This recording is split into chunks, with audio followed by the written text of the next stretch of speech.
yang login dari selatan Jerman ya, Sleman ya.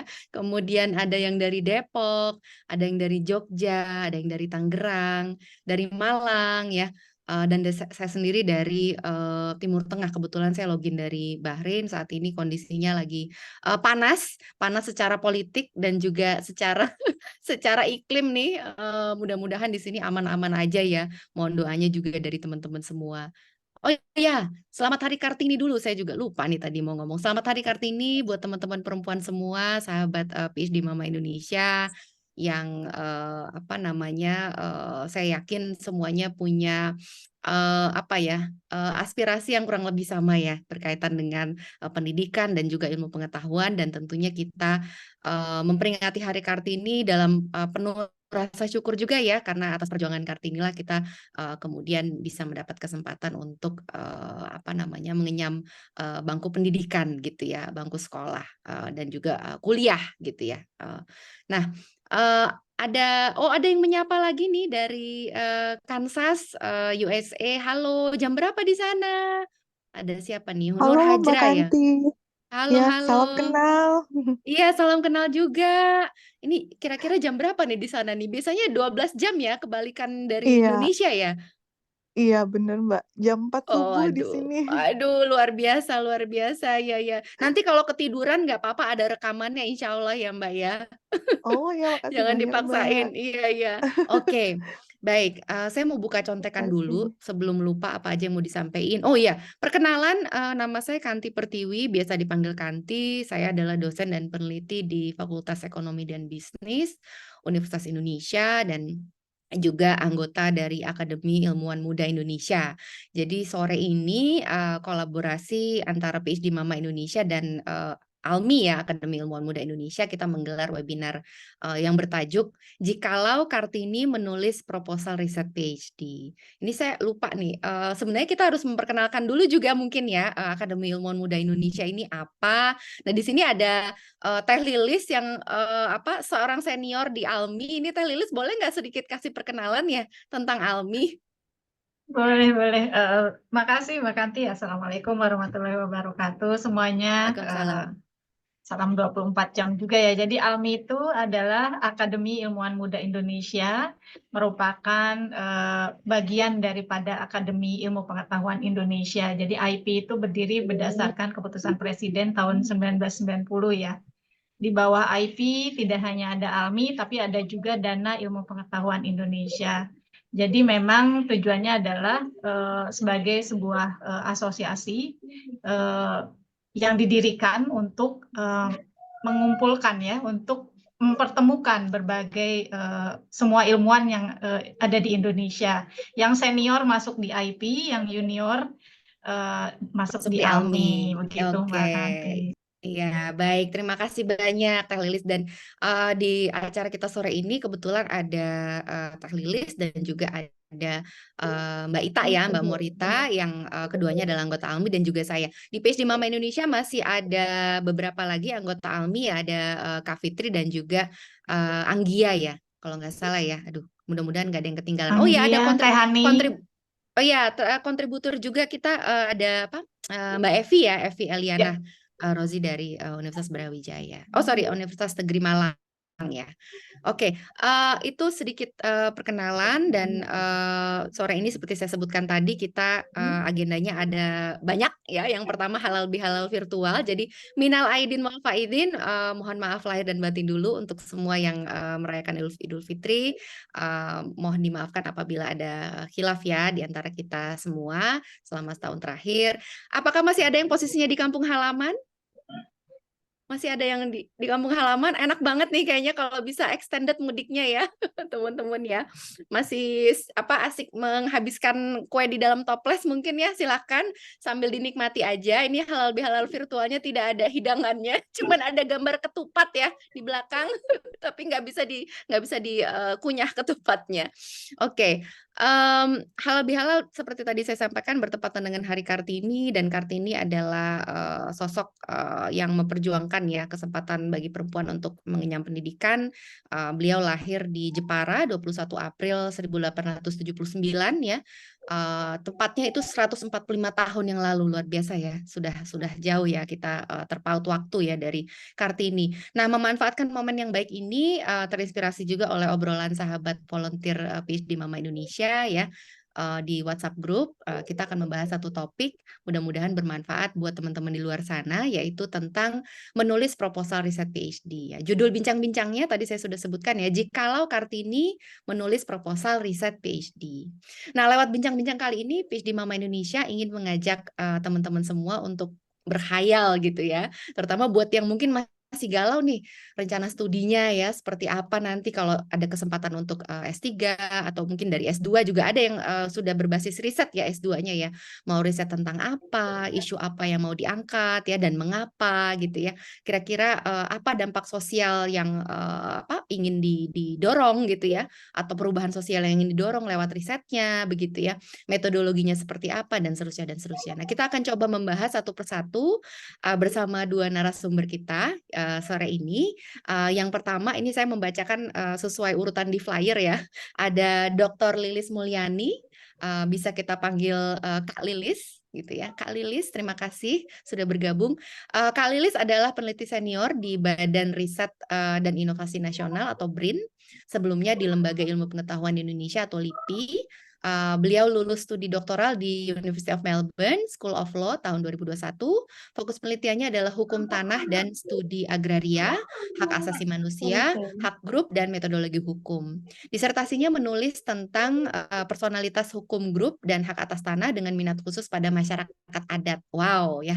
Saat ini tengah mengembangkan metodologi transformatif social learning dalam beberapa risetnya. Oke. Di antara publikasinya adalah Gambling with the State, Land Titles and Personhood Rights Among the Urban Poor in Indonesia, Asian Law Journal 2015, dan menjadi co-author dalam artikel internasional Unrelenting Games, Multiple Negotiations, and Landscape Transformations in the Tropical Peatlands of Central Kalimantan, Indonesia, with Sanders, Ford, Prasti, Larson, Jago, and Kinan. Ya. Kemudian menerbitkan buku yang merupakan hasil disertasinya dengan judul Traditional Customary Communities in Indonesia, Law, Identity, and Recognition. Luar biasa, selamat ya Kak Lilis ya. Dan terbaru menjadi salah satu editor dan penulis dalam buku Assembling Nusantara, Mimicry, Friction, and Resonance in the Creation of the New Capital Development. Ini terbitan Springer Nature 2023. Itu yang pertama. Halo Kak Lilis. Kemudian yang kedua, ada Dr. Antonia Morita Iswari Saktiawati, yang bisa kita panggil Kak Ita. Jadi kakak-kakak nih ya sore ini ya, biar akrab. Kakak Lilis dan Kakak Ita. Kak Ita menyelesaikan studi doktornya di UGM, Public Health, studi dokter di UGM, kemudian melanjutkan Public Health, Master of Public Health ya, di University of New South Wales, Australia, dan PhD mengenai diagnosis dan terapi tuberkulosis secara inhalasi di University of Groningen, Belanda. Fokus risetnya adalah tuberkulosis dan penyakit infeksi. Di luar kegiatan sebagai dosen, ia juga aktif dalam beberapa organisasi internasional seperti Global Young Academy dan International Union Against Tuberculosis and Lung Disease.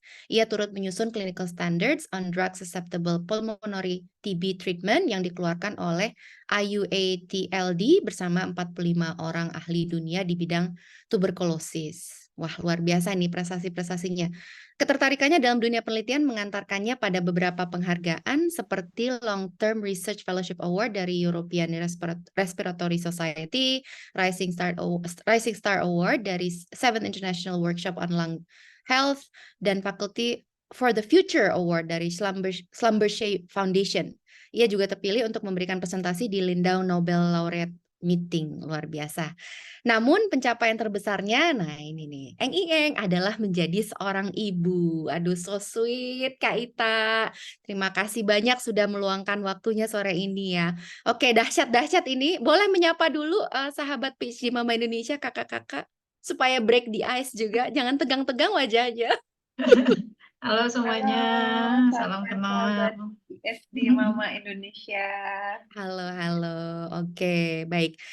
Ya, lanjut ya. Nah, seperti tadi disampaikan, sore ini kita bakal ngobrolin seputar menentukan topik riset PhD ya, yang mungkin buat banyak orang, termasuk saya sendiri ya, waktu dulu mempersiapkan studi PhD itu seringkali jadi proses yang rumit ya, yang membingungkan ya. Apalagi kita belum ada track record publikasi yang betul-betul solid ya. Saya pribadi sih dulu ngerasa bekalnya ya nggak seberapa banyak lah ya untuk kemudian milih dengan secara percaya diri gitu ya. Ini loh topik riset yang mau saya geluti gitu ya. Waktu itu saya pribadi hanya berbekal skripsi dan satu conference proceeding ya zaman itu ya 2010 saya apply PhD. Nah, saya terus bertanya gitu, apa iya saya punya bekal yang cukup untuk melakukan riset di topik tertentu gitu ya? Atau bagaimana sebaiknya?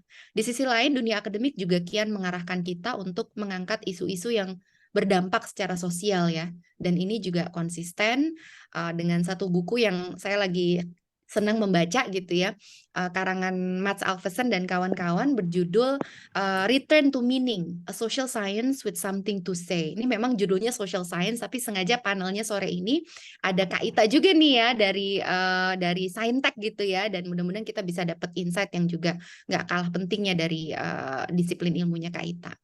Nah, apa sih yang ditulis di dalam bukunya Alvesen?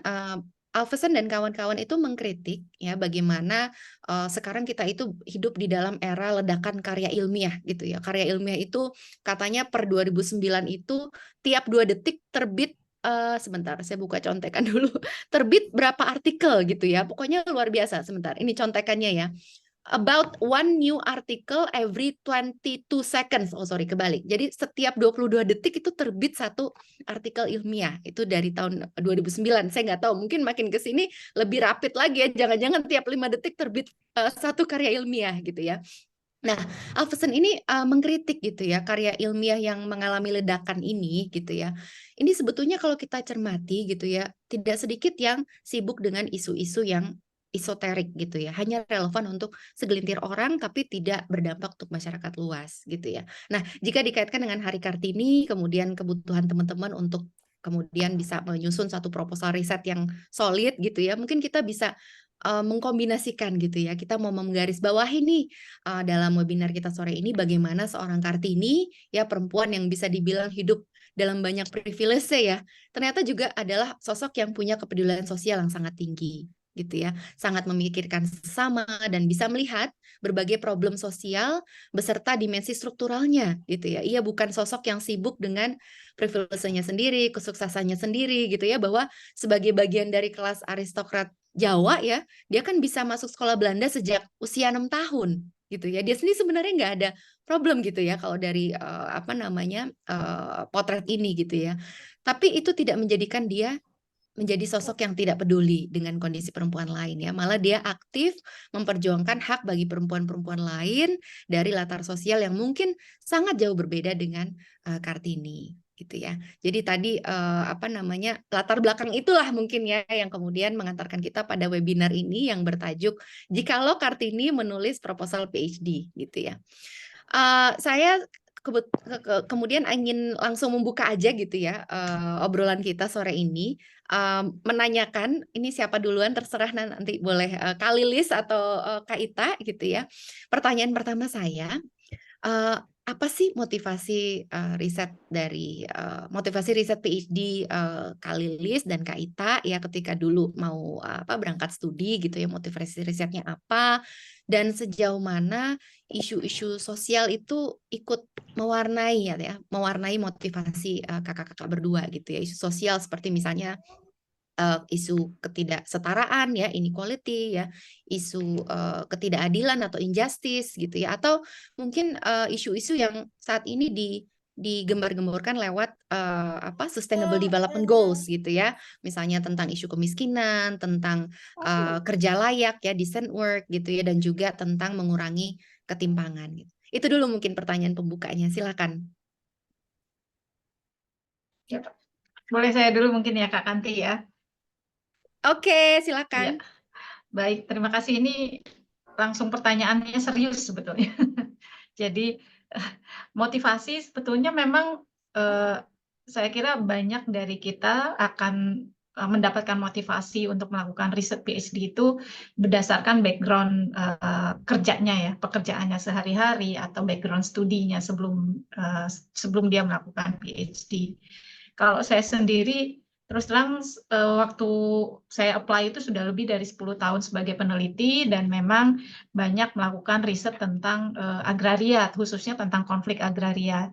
Jadi bagaimana isu ketimpangan dalam penguasaan lahan dan penguasaan sumber daya agraria di Indonesia itu sebetulnya membawa dampak yang besar tidak hanya bagi penghidupan laki-laki dan perempuan ya, tapi yang seringkali invisible atau tidak terlihat, justru perempuan itu menanggung beban yang 2 kali lipat gitu. Misalnya ketika terjadi penutupan area ya, dikarenakan ada ini misalnya kebijakan memberikan izin hutan atau izin perkebunan kepada salah satu perusahaan, dia akan membuat batasan-batasan atau limitasi kepada warga lokal untuk masuk ke wilayah tertentu. Nah, saya pernah melakukan riset misalnya di Aceh, ketika proses penutupan area itu terjadi, masyarakat lokal khususnya perempuan itu dia harus mencari air, sumber air itu harus berjalan 3 kilometer dari yang sebelumnya hanya berada di wilayah desanya, tapi karena pemberian izin dari pusat seperti itu, perempuan kemudian dan anak-anaknya harus mencari air ke wilayah yang lebih jauh. Itu hanya salah satu gambaran saja ya. Dan memang ada persoalan-persoalan lain, misalnya ada deagrarianisasi, degenerasi petani, di mana setiap tahun jumlah petani berkurang, padahal ketergantungan kita pada sumber pangan yang berbasis agraria itu makin meningkat. Kenapa petani berkurang? Tentunya yaitu tadi lahannya berkurang, petani itu tetap miskin misalnya, dan di dalamnya juga ada isu-isu ketidaksetaraan dalam kerja-kerja perempuan dan laki-laki. Dan memang ini yang menjadi salah satu motivasi dari sisi substansinya sendiri ya Kak Kanti dan kawan-kawan PMI dan kawan-kawan perempuan semua. Tapi mungkin motivasi juga adalah ketika selama melakukan pekerjaan sebagai peneliti lebih dari 10 tahun, saya mulai merasa kering dan sering kehabisan ide atau gagasan. Jadi menurut saya melakukan studi PhD akan memberikan refreshment ya, atau penyegaran kembali, kemudian memberikan membuka jejaring-jejaring baru, kemudian memperdalam referensi-referensi yang mungkin sebelumnya tidak bisa saya dapatkan selama berada di Indonesia. Mungkin itu dulu Kak Kanti, mudah-mudahan bermanfaat. Oke, terima kasih Kak Lilis. Jadi tadi ada kegelisahan gitu ya. Ini kok kayaknya ini something wrong nih gitu ya. Jadi kegelisahan itu yang kemudian mengantarkan pada proposal risetnya Kak Lilis pada saat itu ya. Oke. Kan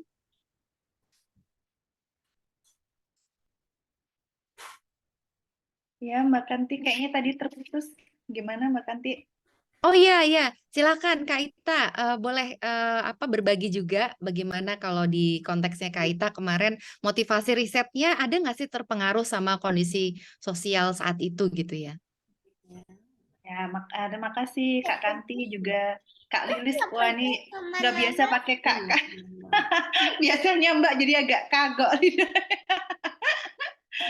Makasih tadi Kak Lilis sudah memulai ya tentang motivasi Kak Lilis luar biasa sekali tentang pengaruh sosial gitu ya dalam ini Kak Lilis. Kalau dalam kasus saya itu kebetulan tadi Kak Kanti kan bilang ya kalau dalam 20 detik, setiap 20 detik itu ada satu artikel baru yang terbit. Nah, kebetulan itu sama kayak di field saya, kan penyakit tuberkulosis, penyakit infeksi. Setiap 20 detik itu satu orang meninggal di dunia karena TB gitu. Jadi memang prevalensinya tuh tinggi sekali. Ini adalah suatu kasus sosial, ini adalah suatu kasus epidemik gitu ya, mungkin seperti COVID dulu, di siapapun, dimanapun, negara manapun ada kasus TB gitu. Jadi ini memang suatu kasus besar. TB itu bakteri yang sudah jutaan tahun tapi nggak hilang-hilang gitu. Jadi bandel banget, bahkan di mumi ada. Jadi ini memang apa ya, suatu ya waktu itu saya cuma melihat ini tantangan yang besar gitu. Lalu juga ada pengalaman personal karena teman saya gitu satu fakultas, kebetulan dia sudah lulus gitu dari dokter, meninggal karena TB. Jadi TB itu nggak jauh gitu, benar-benar di depan mata kita, ada di mana aja. Cuma mungkin kadang sekarang orang nggak terlalu aware karena orang menyembunyikan ya, biasanya kalau kena TB karena stigmanya tinggi gitu. Juga orang kalau mau mendapatkan diagnosis TB itu biasanya mereka perginya nggak ke pusat layanan kesehatan yang terdekat karena takut ketemu tetangganya gitu, takut ketahuan. Jadi biasanya carinya jauh-jauh. Jadi Ada ada stigma gitu ya. betul betul. Iya, Jadi iya, kalau iya. penyakit infeksi itu kan memang biasanya sangat distigma termasuk COVID dulu ya. Kalau orang Iya, kena iya, COVID iya. kan juga dijauhi gitu. Sama jadi apalagi kalau HIV dan segala macam yang ada unsur ininya lebih terstigma lagi. Jadi memang secara personal ada pengalaman, lalu juga di sekitar melihat bahwa apalagi Indonesia itu beban tuberkulosisnya tertinggi kedua di dunia, banyak sekali orang yang kena TB. Kemudian TB itu memberikan beban sosial dan ekonomi yang sangat besar. Ekonominya kalau dihitung itu sangat tinggi, terutama karena TB terjadi pada usia yang produktif. Paling banyak itu pada usia muda, di mana kita harusnya bisa mensupport ekonomi negara, tapi karena malah sakit, malah tidak bisa. Kemudian juga kematian itu sendiri memberikan beban ekonomi yang besar. Jadi banyak sekali ini impact sosialnya sebenarnya Mbak Karti, dan kalau penanganan TB itu sebenarnya kalau kita lihat untuk medisnya itu malah cuma sedikit proporsinya. Paling besar itu adalah proporsi sosial. Karena banyak sekali faktor sosial yang mempengaruhi supaya TB itu benar-benar bisa tereliminasi dari dunia ini gitu. Jadi malah lebih sosial sebenarnya ini penyakit ini Iya, iya, daripada iya, iya, iya. Iya, daripada tapi jadi bidang ilmu kedokteran itu karena mungkin public health ya, ini jatuhnya ya areanya Kak Ita tuh masuknya public health atau bukan ya? sebenarnya saya malah klinis ya. Klinis. Ya, Oke. saya berusaha apa namanya waktu itu mengembangkan suatu alat diagnosis yang bisa menjangkau orang-orang di remote area, di daerah-daerah terpencil, di daerah terdepan, terluar gitu, tertinggal. Oke. Karena biasanya mereka untuk bisa kan orang kalau sebelum bisa diterapi kan harus terdiagnosis dulu. Nah, mereka Iya. untuk didiagnosis aja tuh sulit sekali karena harus jalan jauh gitu ya. Bahkan nggak hanya di Papua, kita riset di Papua, tapi selain itu bahkan di Jawa yang daerah terpencil itu masih banyak. Kalau mau terdiagnosis tuh harus jalan jauh gitu, apalagi dalam keadaan sakit, batuk gitu kan sulit. Jadi diagnosis terlambat, jadi menularkan kemana-mana, lalu terapi terlambat sehingga angka kesembuhan juga turun. Jadi yang berusaha waktu itu saya dan tim kembangkan adalah alat diagnosis yang bisa menjangkau mereka daerah terpencil. Ya salah satunya akhirnya berujung jadi electronic nose itu Mbak Kanti yang kemarin lalu dipakai untuk COVID itu. Oh, oke, oke, Itu luar awalnya biasa, kita luar kembangkan seperti biasa. ini. Iya, iya, Jadi iya. ya Oh, oke. ada isu inequality-nya itu Mbak Kanti terhadap akses Akses ya. kesehatan. Kemudian Akses betul. ya. Oke, Terus baik, luar injustice-nya biasa. juga. Iya. Injustice-nya di mananya nih Kak Ita yang kelihatan? Injustice-nya tuh lebih ke ini, ke beban Diskriminasi. sosial ekonomi yang tinggi Kak Kanti. Karena kalau mereka tidak bisa akses yang equal, maka lalu mereka akan terdampak. TB ini terdampak pada sosial dan ekonominya yang sangat tinggi, sehingga semakin terjadi ketidakadilan di situ. Termasuk Oke, yang oke, iya, iya, iya. diskriminasi tadi ya, stigma itu kan itu juga injustice juga. Iya, betul, betul. Itu bentuk injustice juga ya, ada stigma itu ya.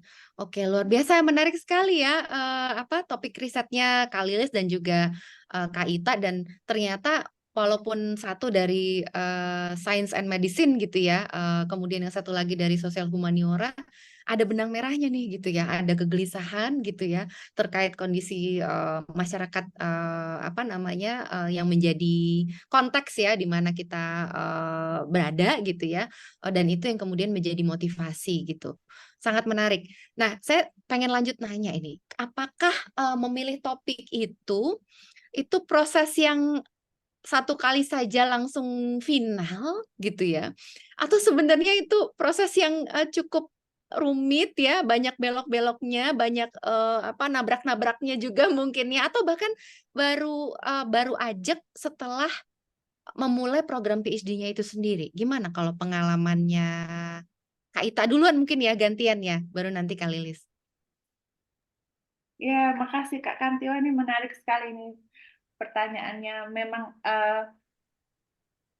apa namanya, honestly ya, secara jujur itu sulit sekali untuk bisa sampai ajak gitu topiknya, karena awalnya kita mau sebenarnya mengembangkan, awalnya tuh sebenarnya malah saya juga mau terapi ya, karena melihat teman saya kok meninggal itu kenapa gitu, padahal kan sudah terdiagnosis di Jawa gitu ya, sudah terdiagnosis, tapi diagnosisnya memang cukup terlambat juga dia gitu, terlambat tapi kok masih meninggal nih, ada terapinya apa nih yang salah gitu ya.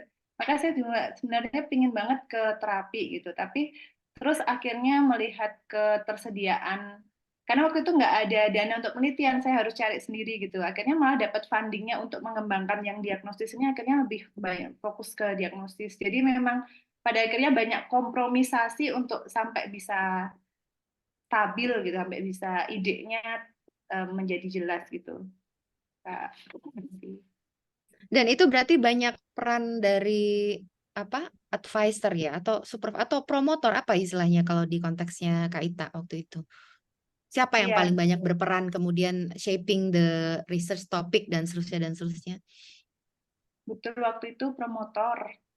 Promotor ya. Promotor ya, tapi kebetulan kalau kalau PhD kan beda-beda ya, ada yang promotornya nyariin dana gitu, yang mereka udah siap dana gitu ya. Yang Iya, iya, iya. kebetulan yang promotor saya tuh nggak ada, jadi kita memang harus cari dana sendiri gitu. Tapi hikmahnya adalah saya jadi biasa mencari funding, membuat proposal mencari funding gitu. Nah, Iya. dan bagusnya juga kalau kita cari dana itu kita jadi lebih punya banyak pengaruh ya, influence terhadap sesuatu yang mau kita riset kan gitu, karena kita sendiri juga yang cari dana. Jadi Tapi ada banyak sekali otonomi juga harapan. ya jadinya ya. Jadi Betul, ada betul. otonomi juga kurang lebih. Oke, baik. Ya, menarik, menarik. Kalau Kak Lilis gimana Kak Lilis?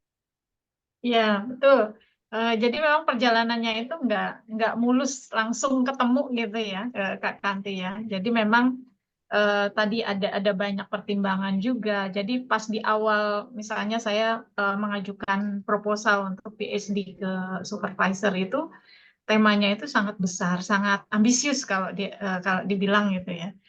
Roro Kayak Jonggrang gitu ya. iya, sampai supervisor menyebutkan, Lilis kamu itu tidak sedang akan menyelamatkan dunia, katanya gitu.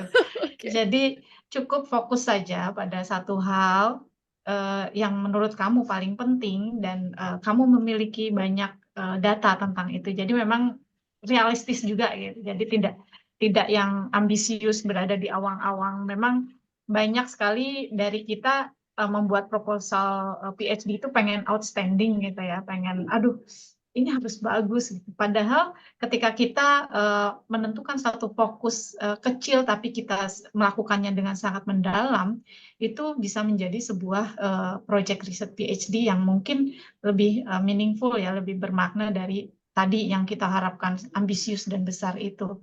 Jadi dari prosesnya memang tadi ada pertimbangan personal, ada pertimbangan rekam jejak kita ya, kemudian juga ada hasil diskusi dengan supervisor dan juga rekan-rekan PhD yang ada di tempat kita studi gitu. Itu juga ada berbagai faktor gitu Kak Kanti. Iya, iya, iya. Oke, baik. Itu poin yang sangat penting ya. Saya rasa ya memang apa PhD itu katanya bukan it's not a Nobel Prize ya. Jadi teman-teman juga nggak perlu apa terlalu membebani diri gitu ya dengan topik yang wah luar biasa gitu ya. Tapi tetap pasti ada kriteria-kriteria tertentu juga ya untuk menjadi ukuran gitu ya bahwa proposal riset ini layak gitu ya untuk diujikan. Kalau di konteks saya waktu itu, seingat saya menyiapkan proposal riset itu 3 sampai 4 halaman. Kak Lilis berapa waktu itu, inget nggak? Sekitar 9 9. Kalau halaman. Kak Ita Ya, sekitar 5 atau 6 gitu. 5 atau 6, oke. Nah, saya juga ingat satu hal yang waktu itu ditekankan ketika tahun pertama PhD ya, kebetulan di konteks saya tuh ada coursework-nya, ada komponen perkuliahannya sebelum memulai riset independennya gitu ya. Jadi kita seperti dibekali dulu 1 tahun pertama ikut perkuliahan tentang metodologi riset, dan satu hal yang ditekankan pada saat itu oleh PhD koordinatornya adalah, saya masih ingat ya, dibilang riset PhD itu harus berangkat dari real social problem gitu. Jadi ada permasalahan sosial yang nyata gitu ya, yang kamu lihat gitu ya, mungkin kamu observe gitu ya, kemudian itulah yang menjadi titik berangkat gitu ya untuk kemudian kita mengajukan satu topik penelitian gitu. Kalau di tahun pertamanya Kak Ita dan Kak Lilis ada nggak perkuliahan atau langsung riset independen ya? Langsung kalau saya langsung riset independen. Jadi Oke. yang pertama bukan diperintahkan ya. Ketika pertemuan pertama dengan supervisor, dia langsung mengatakan, Lilis, pekerjaan kamu sekarang adalah baca, baca, baca. Selama 6 bulan, tidak ada pekerjaan lain selain Lain. membaca. Oke, luar biasa, luar biasa. Dan itu adalah sekarang sebuah kemewahan ya, Kak Lilis ya, Betul. untuk membaca, tidak melakukan hal yang lain, hanya bisa membaca saja, itu luar biasa mewahnya ya. Kalau Kak Ita tahun pertamanya apa kesibukannya? Apakah langsung nge-lab? Enggak, kebetulan kalau di Belanda itu malah harus ambil coursework dulu. Oh, sama-sama, Jadi, iya. iya, jadi nggak bisa eksklusif kayak Kak Lilis ya, dapat waktu membaca gitu. Jadi ada 30 SKS yang harus diambil dalam waktu 4 tahun gitu. Tapi yang fundamental yang paling harus diambil pertama tuh project management, dan saya rasa itu sangat membantu karena memang saya belajar PhD ini memang tentang memanajemen riset gitu, yang nanti akan terus kita pakai selesai PhD. Skills yang sangat penting. Oke, oh, malah ininya kuliahnya coursework-nya berapa tahun tadi? 4 semester? Selama 4 tahun itu. Oh, 4 Jadi ada tahun. 30 Oke. SKS, sebenarnya bisa kita ambil mau dalam 4 tahun. Jadi kita bagi sendiri gitu Kak Kanti. Cuma yang paling Oke. wajib tuh yang pertama yang Project PhD manajemen tadi, sama Oke, research project management. integrity. Nah, itu juga menurut saya penting sekali. Apalagi ini kan kita lagi heboh ya dunia akademis Iya, kita. lagi gonjang-ganjing ya. Ada ini Kumba method ya, katanya ya, Kumba method. Aduh. Oke, itu baik-baik. wajib ya. Kalau di Groningen wajib, Kak Ita ya. Wajib. Kalau di Wajib. Melbourne itu ya itu karena kalau kita mau mengajukan ethical clearance, Ethics ya, itu iya. betul. Kita memang harus mengikuti Modul. Ya wajib lulus juga sih. Iya. Oke. Tapi nggak ada kelasnya. Iya, betul. Online ya, kalau nggak salah Online. kita virtual ya. Oh, virtual. Oke, baik. Kita lanjut ya, teman-teman ya. Terima kasih banyak insight-nya. Berikutnya nih. Nah, ini mungkin satu topik yang kemarin katanya Kak Ita jarang dibahas ya kalau ada webinar-webinar sharing tentang pengalaman PhD gitu ya. Tapi sengaja nih mau kita angkat di PhD Mama Indonesia gitu ya. Mau membahas tentang metodologi riset yang transformatif. Jadi yang seperti apa sih maksudnya yang transformatif? Yang transformatif secara sederhana ya, saya interpretasikan sebagai metodologi yang mendorong perubahan sosial gitu ya. Jadi yang mempertanyakan status quo gitu ya. Nah, ini saya sendiri pernah menemukan riset yang menurut saya ya bisa jadi bahan pembelajaran nih buat saya dan mungkin juga buat teman-teman lain. Jadi di disiplin ilmu saya yaitu studi organisasi, organizational studies gitu ya. Karena ada banyak sekali nih riset yang melihat tentang fenomena di organisasi, misalnya bicara tentang motivasi kerja ya, kinerja performance gitu ya, dan juga tentang balas jasa dan lain sebagainya gitu ya. Dan saya pernah menemukan satu disertasi, ini nggak usah sebut merek gitu ya, yang membahas tentang motivasi kerja di konteks pemadam kebakaran. Gitu. Jadi pemadam kebakaran di Indonesia gitu ya. Tapi sayangnya gitu ya, karena risetnya tidak punya semangat transformatif, jadi dia sangat terdekontekstualisasi. Jadi tidak membahas konteks di mana para pemadam kebakaran itu ada, di mana mereka bekerja gitu ya. Dalam hal ini adalah konteks tentang kompensasi ya atau gaji yang rendah gitu ya. Jadi di dalam tesis itu si penulis melihat tentang bagaimana motivasi kerja pemadam kebakaran dan bagaimana ternyata motivasi intrinsik gitu ya. Bahwa kita kalau bekerja itu kan ada motivasi intrinsik dan ekstrinsik ya. Intrinsik tuh misalnya rasa bangga ya terhadap pekerjaan kita gitu ya, pride. Sementara kalau motivasi ekstrinsik adalah yang sifatnya eksternal, misalnya karena ingin mendapatkan gaji yang besar ya, atau ingin mendapatkan penghargaan dan lain sebagainya ya, yang sifatnya dari pihak luar gitu. Nah, tesis itu mengatakan bahwa ternyata untuk menurut dia gitu ya, untuk konteks pekerja pemadam kebakaran ini di Indonesia, yang lebih penting itu adalah meningkatkan motivasi intrinsiknya. Jadi mereka cukup dibuat bangga saja untuk meningkatkan performanya, tetapi motivasi ekstrinsiknya tidak perlu, gitu. Nah, saya merasa riset yang seperti ini kan bisa jadi sangat problematik ya kalau digunakan oleh pemberi kerja yang zolim gitu ya. Terus nanti dia akan mengatakan gitu, berarti kita nggak perlu nih kebijakan untuk meningkatkan gaji. Walaupun kita tahu konteksnya kalau di Indonesia, pekerja layanan publik itu kan gajinya cenderung rendah ya dibandingkan di katakanlah di sektor swasta gitu. Jadi, nah alih-alih memberikan perhatian pada konteks, dalam hal ini konteksnya adalah ketimpangan gitu ya. Menurut saya riset-riset seperti ini justru melanggengkan ketimpangan, apa dengan kata lain melanggengkan status quo gitu ya. Jadi makanya sekarang bertumbuhan nih di riset sosial itu yang namanya metodologi yang transformatif, yang memberikan perhatian lebih pada konteks gitu ya, dan juga mengikutsertakan apa ya, suara dari partisipan riset ya secara lebih inklusif gitu ya. Jadi menelaah mungkin pengalaman mereka gitu ya, mewawancarai kondisi kerja mereka atau bahkan mungkin mewawancarai mereka terkait kesejahteraannya gitu ya. Jadi hal-hal yang mungkin selama ini dieksklusi gitu ya dari kerangka penelitian, kemudian ini justru diikutsertakan di dalam proses penelitian itu sendiri. Nah, ini mungkin sedikit refleksi saya ya, kenapa kemudian saya pengen mengangkat isu metodologi yang transformatif ini. Sekarang pertanyaannya, kalau di disiplin ilmunya Kak Lilis dan Kak Ita masing-masing, ada nggak sih pembicaraan serupa gitu ya, bahwa kemudian riset itu perlu didorong dengan menggunakan metodologi-metodologi yang lebih partisipatif, lebih transformatif gitu kira-kira. Kak Lilis duluan boleh? Oh, baik. Wah, ini mulai hangat nih ya, mulai panas nih.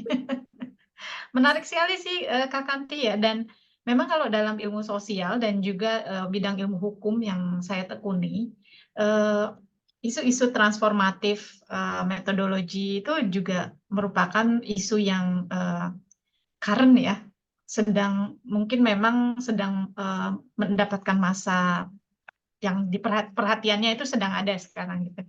Jadi misalnya kalau dalam ilmu sosial, misalnya dari pengalaman, kemudian dari berbagai diskusi dengan jejaring PhD maupun di Melbourne, di ALMI, kemudian di LIPI, sebetulnya peneliti itu kita tidak bisa mengklaim bahwa kita ini adalah expert gitu. Nyatanya masyarakat itu memiliki pengetahuannya sendiri. Dan karena ilmu sosial itu kita mengambil data dari masyarakat, justru kita ini hanya berperan sebagai penerjemah gitu, role kita itu. Suara-suara dari masyarakat, pengetahuan-pengetahuan yang terakumulasi di mereka juga. Demikian juga misalnya dalam bidang ilmu hukum. Kita tidak bisa kemudian melihat bahwa hukum negara itu satu-satunya dan taken for granted sebagai hukum yang berlaku, tidak ada lagi pokoknya hukum negara gitu. Padahal hukum negara juga tadi betul Kak Kanti ya, berdiri atau muncul karena ada konteks gitu. Dan itu juga dia tidak muncul di dalam ruang yang hampa. Dia hidup di dalam masyarakat yang juga memiliki rules-nya sendiri, yang memiliki hukumnya sendiri. Jadi memang kita kemudian juga tengah mengembangkan, saya dan beberapa rekan tengah mengembangkan bagaimana caranya pengetahuan dari masyarakat ini dapat menjadi champion atau juara ya dalam dunia keilmuan gitu. Jadi dengan metodologi yang sifatnya misalnya social learning, yang sifatnya transformatif dan partisipatif, kita mencoba mendorong perubahan dari proses riset yang tadinya sangat elitis ya, bisa dibilang ya, kita merasa peneliti, kita punya tools, kita punya pengetahuan, kita hanya mengambil data saja gitu, kemudian pergi kayak hit and run gitu ya, kita ngambil data kemudian pergi, kita nulis, dapat publikasi, dapat award dan lain-lain, selesai. Padahal pemilik pengetahuannya itu adalah masyarakat. Justru bagaimana caranya kemudian kita mendorong masyarakat itu juga ikut belajar dalam proses riset gitu. Jadi ini yang namanya social learning. Mereka belajar dari kita belajar dari mereka belajar dari sesamanya yang mungkin sudah lebih dulu sukses misalnya ya. Misal dalam konteks perubahan iklim ada satu desa yang sudah berhasil misalnya, atau dalam konteks pertanian organik ada satu desa sudah berhasil, kemudian dia sharing experience itu dengan yang belum berhasil. Nah, jadi dengan proses yang sifatnya partisipatif dan transformatif ini, ilmu pengetahuan itu mengalir dalam lingkaran yang sifatnya tidak indefinite. Jadi dia akan terus berputar di antara banyak aktor, di antara orang-orang yang saling berjejaring, yang saling mensupport satu sama lain untuk belajar. Karena kita percaya bahwa semua manusia dewasa itu memiliki kemampuan belajar. Karena itu mengembangkan riset saat ini yang terbaik adalah bagaimana kita mengembangkan riset yang sifatnya transformatif melalui pembelajaran yang sifatnya sosial itu tadi. Saya rasa ini bisa diterapkan tidak hanya di ilmu sosial ya, tapi mungkin tadi yang public health dengan Kak Ita ya gitu. Bagaimana misalnya perspektif atau suara-suara dari para penderita TB misalnya. Kenapa mereka malu? Kenapa mereka tidak mau berobat di tempat yang terdekat, dan mungkin juga perspektif dari tetangganya. Ketakutan apa sih yang mereka punya terhadap penderita TB sampai harus memberikan stigma-stigma itu? Jangan-jangan ada persoalan sosialisasi atau diseminasi ilmu, diseminasi pengetahuan atau informasi yang belum selesai ke masyarakatnya. Karena itu stigma-stigma itu menjadi muncul. Itu mungkin dengan social learning kita bisa menggali lebih dalam berbagai perspektif itu. Gitu Kak Kanti. Oke, baik. Terima kasih Kak Lilis. Kalau Kak Ita gimana Kak Ita? Wah, terima kasih Kak Kanti. Wah, ini luar biasa sekali nih Kak Lilis, penjelasannya udah lengkap dan sangat komprehensif Kak Lilis. Dan memang beda ya kalau yang memoderatori ahli sosial, jadi pertanyaannya sangat dalam sosial. Secara garis besar itu saya sangat setuju dengan yang disampaikan Kak Lilis, dan itu sangat berlaku juga Kak Lilis di riset ilmu kesehatan. Untuk menambahi saja, itu salah satu hal yang memang transformatif yang harus kita masukkan dalam desain itu adalah social inclusivity tadi, gender equality juga, gender equality, social inclusivity, dan kalau bisa ada memasukkan unsur people with disability. Nah, kebetulan waktu itu karena saya belum terlalu kenal dengan prinsip-prinsip GETSI ini, gender equality, people disability, sama social inclusivity, yang baru saya masukkan social inclusivity dan gender equality-nya. Jadi gender equality dalam hal waktu kita juga mengakses kira-kira kalau di daerah terpencil itu hambatan aksesnya itu apa untuk masyarakat secara umum, tapi juga secara khusus untuk perempuan. Tadi Kak Lida sudah cerita kalau perempuan di agraria ya, di riset agraria lebih jauh lagi mencari air. Nah, kalau di daerah terpencil itu apa? Apakah perempuan itu harus mendapatkan izin dulu misalnya dari tetuanya? Kan ada itu ya beberapa suku yang begitu, mau perempuan mau mengakses itu harus nunggu dulu tetua-tetuanya datang memberikan izin baru bisa, misalnya begitu. Kemudian belum lagi beban mengasuhnya, perempuan harus meninggalkan anak segala macam. Jadi hal seperti itu kemarin cukup kita gali, masih kurang sebenarnya. Jadi nanti senang saya kalau misalnya Teh Lilis atau Kak Kanti bisa membantu bekerja sama di situ untuk menggali sesuatu, itu sangat Aduh, menarik. senang banget, senang banget. Ini eranya riset interdisiplin atau transdisiplin ya sekarang istilahnya ya. Aduh, Betul, siap-siap betul. diajakin Kak Ita aja. Wah, On siap, terima standby, kasih on banget. standby. Mantap, luar biasa. Nanti pasti akan sangat memperkaya juga. Jadi lebih multidimensional juga ya kita melihat Ya, nanti masalahnya itu. Kemudian oke. untuk social inclusivity-nya itu karena kemarin berusaha melihat kalau orang-orang di daerah terpencil gitu ya, bagaimana aksesnya segala macam.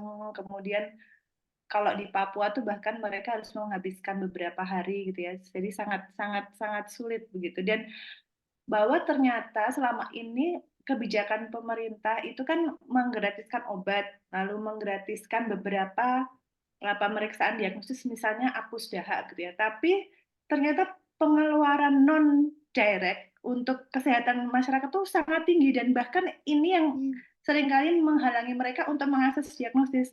Mengelola indirectnya itu misalnya apa? Transportasi tadi, jauh kan jelas mereka membutuhkan biaya, kemudian mungkin harus menginap di tengah perjalanan. Kemudian harus meninggalkan, ini juga hal yang kemarin saya jadi bisa lebih paham kenapa orang-orang di Merapi itu nggak mau turun kalau pas meletus gitu. Karena harus meninggalkan ternaknya. Ketika dia harus pergi jauh itu meninggalkan ternaknya, siapa yang memberi makan? Nanti ternak saya mati. Jadi dia lebih sangat memperhatikan keselamatan ternaknya daripada dirinya sendiri juga, karena nggak ada yang memberi saya makan. Kalau saya nanti ke rumah sakit lama, kemudian kalau harus dirawat inap juga, nanti siapa yang ngasih makan gitu. Kalau orang di Merapi dulu meletus kan banyak yang nggak mau turun karena ternaknya, mereka nggak mau meninggalkan Nggak ternaknya mau. gitu. Iya, oke. Wow. Jadi hal-hal kayak gitu, social inclusivity itu yaitu hal-hal yang menarik ya kami, makanya nanti senang saya kalau bisa kerjasama. Kemudian tadi mana ya contekannya udah saya bikin tadi sama ini. Kemarin sustainability salah satunya juga. Salah satu yang kita lihat itu adalah injustice dalam riset itu biasanya ya, kalau negara-negara maju itu mereka mengembangkan vaksin, mengembangkan obat. Lalu di mana trialnya? Di negara-negara berkembang. Karena biasanya negara berkembang punya kasus TB yang tinggi gitu, karena memang sosial ekonomi kita yang rendah, kemudian suasana tropis kita tuh memang bagus sekali untuk bakteri TB tumbuh. Jadi kita tuh untuk tempat trial, tempat mencoba, tapi kita tidak diberi teknologi transfer, tidak diberi pengembangan diri. Nah, supaya dan bisa sustainable, maka kalau bisa kita berdikari gitu, kita bikin sendiri. Maka kemarin salah satunya adalah kita membuat alat sendiri. Jadi waktu riset S3 itu sebenarnya saya pakai alat Belanda. Lalu setelah itu kita bikin alat sendiri, alat Indonesia dengan pengetahuan yang sudah didapat di situ.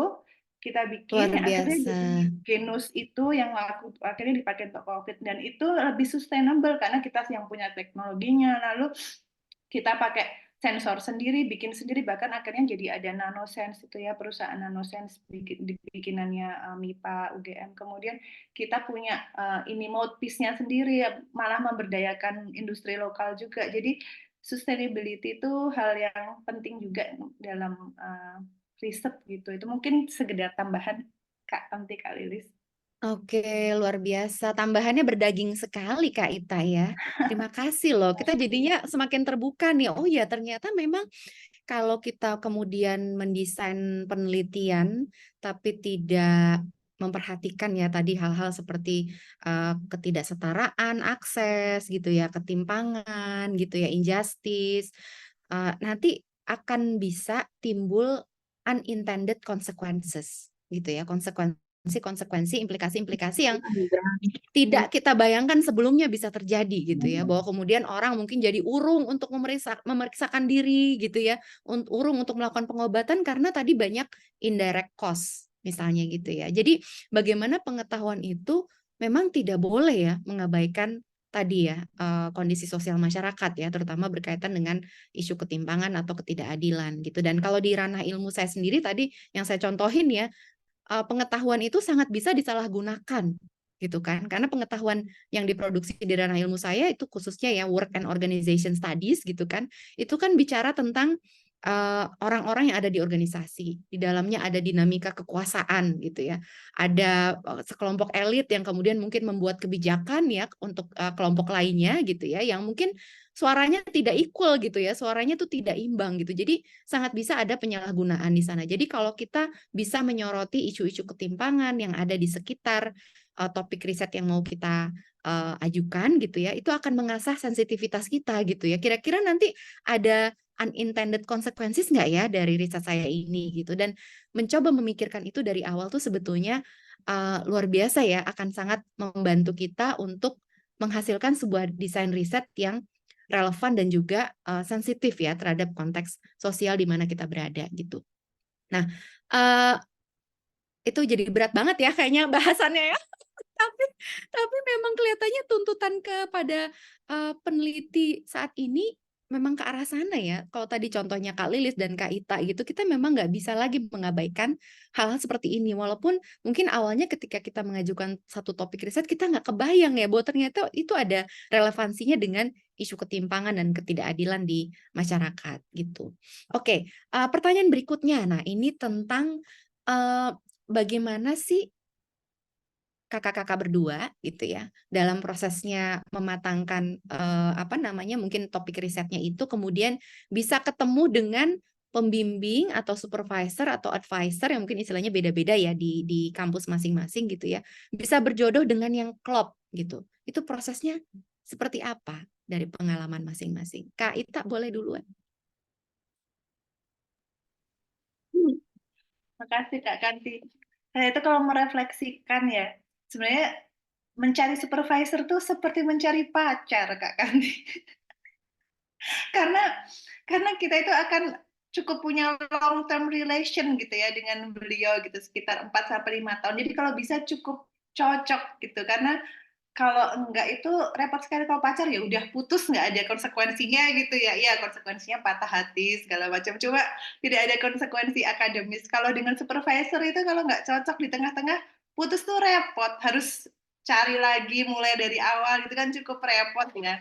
Padahal kan melakukan PhD juga sudah banyak resources yang kita pakai. Jadi kalau bisa memang cari yang cukup kenal tuh ya paling nggak ketemu dulu ya, wawancara, ketemu Zoom gitu ya paling nggak ya. Jadi waktu itu tentu yang pertama yang sesuai di bidang kita gitu. Kita cari siapa yang sesuai di bidang kita. Nah itu bisa kita tahu dari publikasi-publikasinya atau saat konferensi.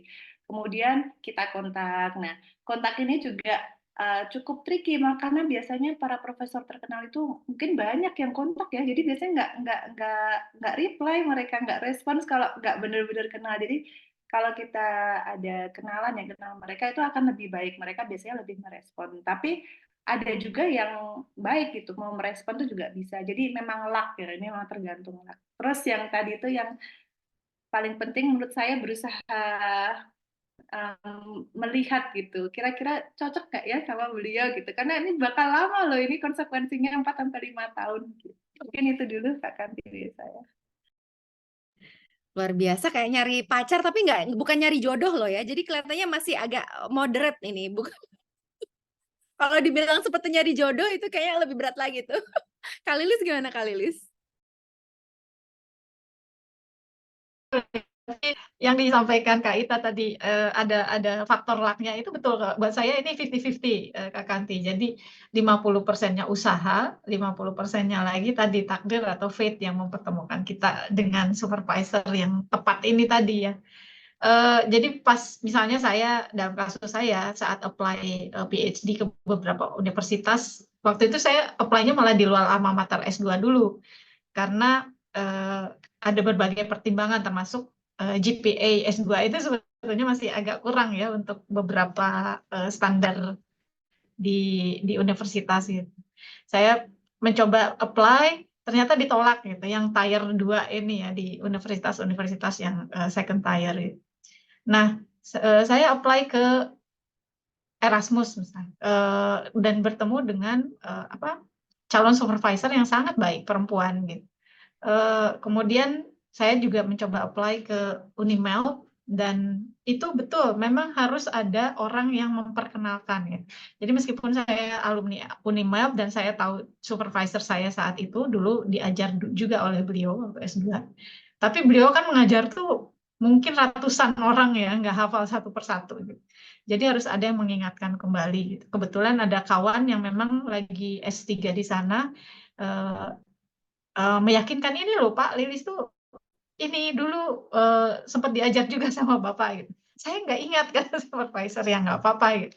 Yang penting dari perkenalan itu ada proposal yang kita sampaikan dan beliau tertarik, itu yang memang menjadi salah satu jalan pembukanya. Jadi kalau dari sisi tips ada beberapa. Yang pertama tadi ya, usaha itu tidak akan mengkhianati hasil gitu. Jadi semakin banyak usaha yang kita lakukan, maka kesempatan juga akan semakin terbuka. Jadi jangan takut ditolak. Istilahnya tadi kalau Mbak Ita yang nyari pacar, kita nyatain duluan gitu loh, nggak apa-apa itu. Dan jangan takut ditolak gitu. Kalau nyari pacar kan kadang kita nyatain duluan, aduh gimana Nunggu kita ditembak perempuan ya. iya, kita nembak aja duluan, nggak apa-apa. Ditolak juga nggak apa-apa.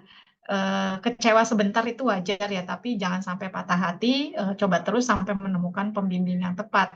Dan kedua, benar gunakan jejaring.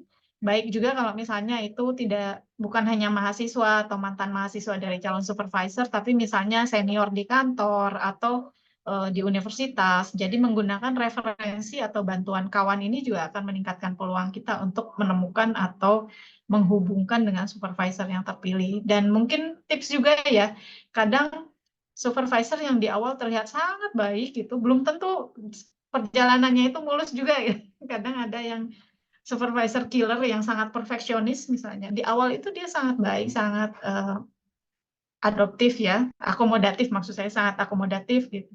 Tapi dalam perjalanannya dia kok terlihat makin lama kok makin killer gitu, makin perfeksionis. Itu beberapa kawan mendapatkan pengalaman seperti itu. Jadi ya betul tadi tergantung luck-nya juga, tapi upaya jelas tidak akan mengkhianati hasil. Oke, Gitu Kak Kanti. baik. Iya. Terima kasih Kak Ita dan Kak Lilis. Saya mungkin yang ini ya pengalaman yang harus diwanti-wanti untuk dihindari berarti ya. Saya ganti pembimbing loh, kakak-kakak. Jadi saya punya cerita yang cukup unik ya mungkin ya teman-teman. Tapi jujur aja dengan berganti pembimbing itu, saya merasa riset saya jadi lebih meaningful gitu. Karena justru dengan panel yang baru, dengan set pembimbing yang baru ini, saya belajar tentang riset-riset yang transformatif, yang partisipatif gitu. Jadi ini ada perbedaan paradigma memang ya dengan panel yang pertama ya. Karena saya waktu itu jujur aja memilih memilih supervisor awalnya itu lebih kepada siapa yang paling ngerti konteks Indonesia gitu. Jadi kebetulan beliau-beliau itu pada saat itu dikenal sebagai Indonesianis katakanlah begitu ya. Tapi ternyata dari sisi paradigmanya kurang cocok justru gitu. Nah, akhirnya setelah diskusi-diskusi dan mereka juga bisa melihat gitu ya bahwa saya tuh punya kecenderungan senangnya pakai pendekatan-pendekatan yang mana gitu kan, dan mereka merasa tidak expert memang di pendekatan-pendekatan tersebut. Jadi mereka fair aja gitu ya bilang kalau memang saya kepengen pursue mengejar yang itu, maka baiknya mencari satu panel yang baru gitu, yang lebih cocok, yang lebih nyambung dari sisi kepakaran katakanlah gitu. Dan itu pernah saya lalui. Jadi yang harusnya ada confirmation ya, proses konfirmasi itu 12 bulan di tempat saya waktu itu, akhirnya saya baru confirmation itu di titik 21 bulan. Jadi angkanya masih 1 dan 2 tapi dibalik ya.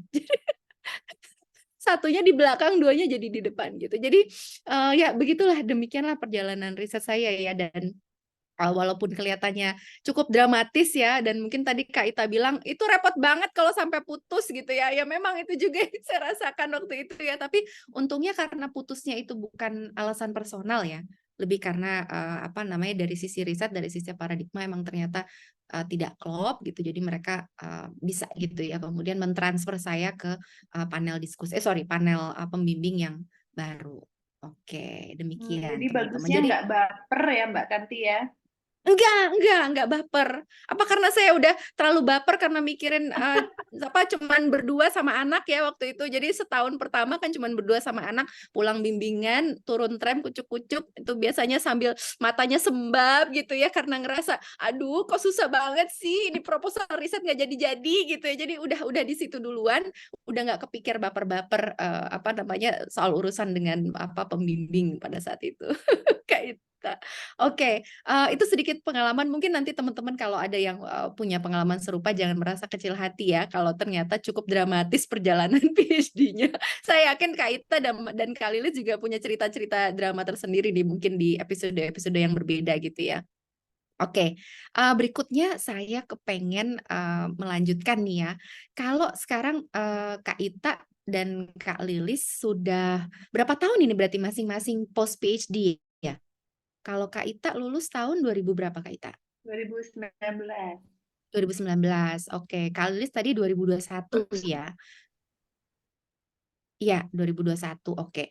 Bisa nggak kira-kira nih kita dibagikan ceritanya setelah lulus PhD, seperti apa sih prosesnya kakak-kakak berdua gitu ya, berusaha membangun itu tadi kepakaran gitu ya. Kita kan setelah lulus PhD itu sebetulnya riset kita tuh kan sangat spesifik ya. gitu ya, tentang satu isu, satu topik gitu kan, dan kita melakukan riset mendalam sekurang-kurangnya mungkin 3 tahun ya, paling cepat ya 4 tahun bahkan lebih. Di konteks saya kayaknya hampir 7 tahun gitu ya, dari awal masuk sampai kemudian wisuda gitu. Jadi memang ada satu area riset yang spesifik yang kita dalami gitu, dan kita ingin dikenal sebagai pakar lah, katakanlah gitu ya, di area riset tersebut gitu ya. Kalau prosesnya Kak Lilis dan Kak Ita sendiri seperti apa sih membangun kepakaran itu? Siapa duluan ya tadi terakhir ya? Lupa deh. Kak Ita dulu. Oh, Iya saya kayaknya ya. tadi Iya, tadi saya dulu ya. Sekarang Kak iya, Lilis berarti. silakan. Oh, sekarang Kak Lilis. Oh, Oke. iya, baik. Lupa. Soalnya lulusnya lebih dulu dari saya. Tapi nggak mungkin ya pertanyaannya jawabannya maksud saya tidak bergantung pada waktu kelulusan PhD ya. Membangun kepakaran itu mungkin pada beberapa orang itu dibangun sejak sebelumnya. Jadi tidak bisa muncul secara instan juga, kecuali ya memang risetnya seperti Kak Ita ya cukup outstanding ya, banyak mendapatkan penghargaan gitu, meskipun baru ketemu tema soal TB itu kan pas PhD ya. Dan itu dari situ langsung ketemu itu, oh Kak Ita berarti ahli TB misalnya.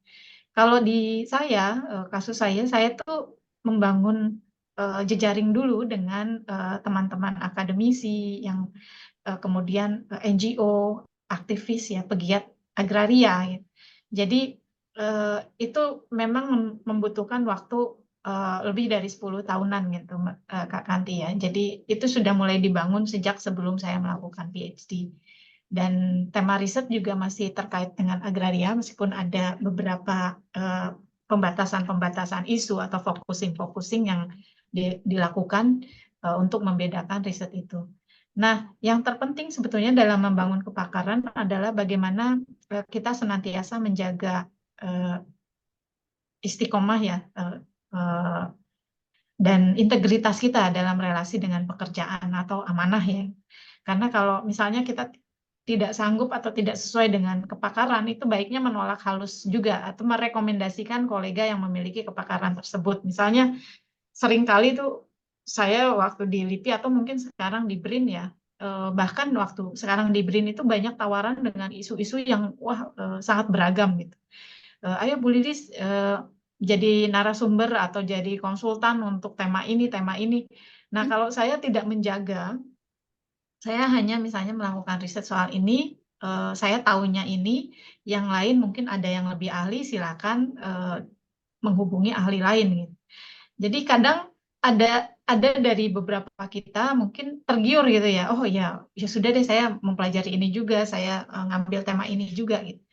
Tapi itu kita kalau konsisten dalam melakukan sesuatu, disitulah kepakaran kita terbangun. Karena kepakaran itu lebih kepada kehususan atau keahlian kita tuh apa sih gitu. Orang mencari kita tuh karena apa gitu. Kalau kita mendalami sesuatu, itu pasti orang ingin mendapatkan ilmu yang kita dalami itu gitu. Tapi kalau kita punya banyak tema dengan istilahnya superficial ya, hanya common logic misalnya, itu tentu juga orang, oh iya ternyata pengetahuannya cuma segitu, berarti bukan pakar sebetulnya. Tapi kalau kepakaran itu bagaimana kita mendalami satu tema secara detail, misalnya secara fokus dan konsisten dalam jangka waktu yang lama. Kira-kira itu, Kak Kanti. Oke, baik. Terima kasih Kak Lilis. Kak Ita gimana Kak Ita? Luar biasa nih Kak Lilis nih, sangat dalam ini ya jawabannya. Saya menambah saja dari Kak Lilis, setuju banget dengan Kak Lilis bahwa konsistensi itu sangat penting karena sebagai pakar memang harus dalam gitu. Jadi membangun dari kepakaran dan pengalaman kita selama PhD itu gitu, kita bangun lagi sehingga lebih dalam. Dan dari situ juga kita untuk bisa membangun kepakaran itu perlu networking. Jadi kita juga perlu memperluas networking karena penting sekali networking. Karena bisa jadi kita tuh dapat tawaran untuk menulis atau tawaran untuk grant itu malah dari networking gitu ya, karena networking bukan karena seleksi umum gitu. Itu bisa terjadi. Kemudian juga tentang inovasi. Nah, kadang itu kalau apa ya, kalau kita melakukan bisnis as usual gitu ya, kadang tuh kita jadi kalau ini ya sesuatu yang sudah kita hadapin terus gitu ya, mungkin kadang kita malah malah ini ya, malah mentok gitu ya, kayak kayak nggak bisa punya inovasi lagi deh. Itu kita harus berusaha mencari inovasi. Nah, itu salah satunya dengan mungkin malah belajar dari disiplin ilmu yang lain gini, kayak sosial ini kan malah memberikan suatu masukan gitu, memberi kita gambaran kira-kira gap apa sih yang belum ada, lalu di situ akan muncul inovasi. Nah, itu penting sekali karena salah satunya kemarin terakhir kami mau mengembangkan untuk X-ray digital, mau membangun artificial intelligence itu mendapatkan ide dari social inclusivity gitu-gitu dari inovasi Getsi ini malah jadi terbentuk ide itu. Kemudian yang sangat penting saya rasa yang terakhir nih poin terakhir contekan saya yang terakhir itu adalah motivasi dalam diri bahwa kita melakukan suatu riset itu motivasinya harus benar gitu ya, memang untuk benefit of the society gitu, memang untuk manfaat masyarakat, bukan untuk membuat paper atau membuat lebih ahli atau karena kalau tujuannya adalah untuk paper atau mendapatkan gelar atau naik jabatan atau apa itu malah malah saya merasa risetnya jadi nggak lancar gitu. Tapi kalau kita murnikan gitu ya, kita murnikan memang tujuan riset kita itu untuk kemanfaatan orang yang lebih banyak itu malah ya secara otomatis hal-hal yang lain itu akan datang sendiri gitu, akan ditambahkan gitu. Jadi saya rasa memurnikan dulu gitu motivasi kita memang pada intinya kan riset itu kan untuk menambahkan suatu benefit ya pada masyarakat, untuk menjawab suatu permasalahan yang ada, untuk menyelesaikan. Jadi bukan untuk jadi paper, bukan untuk dapat gelar, bukan untuk dapat penghargaan. Hal-hal yang lain itu akan datang otomatis ketika kita lakukan sesuatu dengan benar. Mungkin saja. Oke, luar biasa ini gongnya ya. Itu mengingatkan saya pada buku yang tadi saya sebut ya. Alvesen juga menulis tuh Kak Ita ya. Apa namanya, bagaimana ketika kita gitu ya, ketika kita masuk ke dalam satu program PhD gitu ya, kemudian belajar menjadi seorang, kan itu sebenarnya essentially adalah sebuah training gitu ya, training untuk kita bisa menjadi peneliti yang mandiri gitu ya, gimana kita bisa melakukan penelitian secara independen gitu ya. Yang dikatakan oleh Alvesen dan kawan-kawan di bukunya itu adalah betul seperti tadi kata Kak Ita ya, kita harus bisa melihat beyond gelarnya atau publikasinya gitu ya. Dan bagaimana membayangkan bahwa sebetulnya riset kita itu membawa sebuah kebaikan bersama gitu ya. Dia pakai istilah common good gitu ya. Dan common good ini menurut saya sangat penting ya untuk kita renungkan bersama ya, terutama buat teman-teman yang baru akan memulai perjalanan studi gitu ya. Kira-kira common good apa sih yang bisa didatangkan dari riset saya gitu ya. Jangan sampai nanti riset saya disalahgunakan misalnya gitu ya, malah terus melanggengkan ketimpangan gitu ya, melanggengkan opresi atau penindasan atau ketidakadilan gitu ya. Dan kalau tadi minjem istilahnya Teh Lilis ya, katanya kalau misalnya diundang diajakin ini itu tapi ngerasa nggak sesuai kepakarannya, jangan mau gitu ya, jangan sampai gelar itu menjadi murah gitu ya, terlihat gitu ya bahwa oh apa aja apa namanya palu gada katakanlah gitu ya, demi apa istilahnya honor narasumber nih, ini bicara kondisi prekariat akademisi juga ya sebenarnya ya. Di mana kemudian akademisi banyak yang melakukan hal-hal seperti itu gitu ya, palu gada walaupun itu bukan kepakarannya, dia mau aja diikutsertakan demi mendapatkan tambahan penghasilan. Dan ini juga yang melahirkan apa akademisi atau ilmuwan-ilmuwan yang kepakarannya menjadi kepakaran untuk mendukung oligarki gitu ya, Teh Lilis ya, kalau di dunia politik ya. Jadinya kepakarannya spesialisasinya apa? Spesialisasinya menjadi apa? Memberikan stempel untuk oligarki gitu, untuk mendukung agenda-agendanya oligarki. Oke, baik. Ini udah panas banget karena udah keluar kata kunci oligarki. Jadi kita mau dinginin dulu. mau dinginin dulu suhunya dengan membuka sesi tanya jawab. Ya, udah pasti kita pengen denger juga nih dari teman-teman, kira-kira relevan nggak sih yang dari tadi kita diskusikan gitu ya. Silakan kalau ada yang mau berbagi komentar atau pengalaman atau pandangan atau mungkin ada cerita di tempat lain yang ada relevansinya dengan apa yang kita bahas barusan atau pertanyaan juga boleh, bebas. Sebentar, saya kok nggak bisa buka kolom chat ya? Nggak kelihatan di layar saya. Adakah yang menulis sesuatu di sana? Sudah ada Ya, beberapa dari Mbak tuh. Sheila. Mbak Oke. Sheila. Ini kenapa layar saya jadi hilang? Oke. Iya, Mbak Sheila ada 2 pertanyaan tuh ya. Sheila. Oke. Ya, oh ini kelihatan nih. Oke, dari Sheila NB ya. Sheila Nurbaiti. Oke. Untuk keahlian, apakah bisa jika dibangun sejak S3 dan topiknya berbeda dengan S1 dan S2?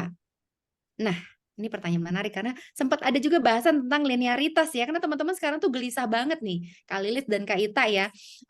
Kalau kita lihat di medsos kan suka banyak ya akademisi yang curhat ya soal ini loh beban linearitas ini ya di dunia akademik kita gitu ya. Nah, kalau dari pengalamannya Kak Ita dan Kak Lilis, seperti apa sih? Apakah bisa yang namanya keahlian itu dibangun sejak S3 walaupun S3-nya berbeda dengan topik ketika S1 dan S2? Silakan. Ini berarti Kak Ita duluan nih. Giliran saya ya Kak Kanti ya. Nah, Iya. kebetulan kasus saya tuh malah keahliannya dibangun saat S3. Jadi sebenarnya bagus sekali kalau bisa seperti Kak Lilis gitu ya, dari awal memang sudah membangun sehingga lebih dalam ya, sangat dalam gitu saya pikir. Sehingga ketika S3 sudah punya modal itu juga baik sekali karena saya merasa ketika saya S3 itu saya benar-benar ke sesuatu yang baru gitu ya. Karena S1 saya penelitian obat untuk cancer gitu. Karena waktu S1 kan belum tahu sebenarnya mau peneliti apa gitu. Waktu itu kayaknya ini bagus gitu aja gitu. Waktu itu neliti aloe vera, katanya bisa untuk anti kanker nih kita teliti, udah gitu aja gitu. Nggak mikir gitu. Kan belum kepikiran besoknya mau jadi apa. Lalu ketika lulus baru melihat kok teman meninggal, kok beban TB begini. Saya sendiri akhirnya kena TB sampai 2 kali operasi perut, usus dipotong gitu ya.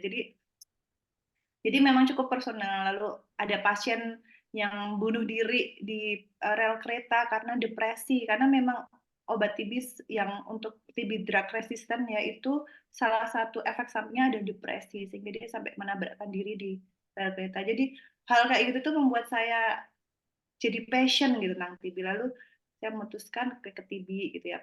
Lalu di Australia kan sempat belajar public health, jadi semakin terdrive kayaknya TB gitu.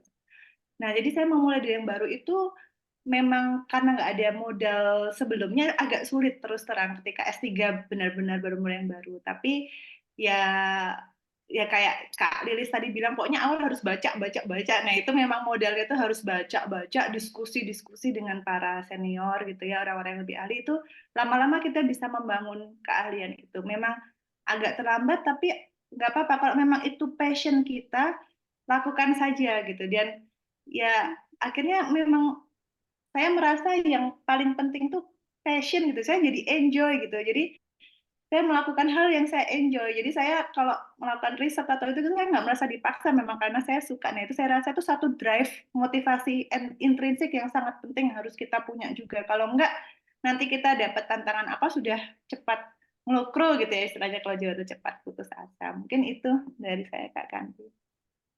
Oke, luar biasa. Passion itu sangat penting ya. Tapi jangan mau di ini ya, Kak Ita seperti tadi yang kisah pemadam kebakaran ya, gaji rendah karena kan yang penting passion ya. Betul Tetap harus memperjuangkan kesejahteraan. Iya, harus ditambahkan. Oke, bercanda. Oke, Kak Lilis gimana Kak Lilis?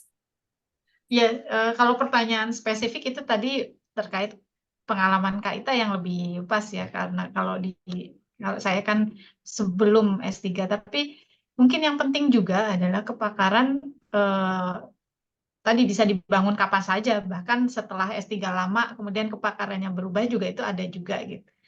Yang terpenting adalah kepakaran itu bukan sesuatu yang kita bangun sendirian gitu, tapi dia ada di dalam satu komunitas.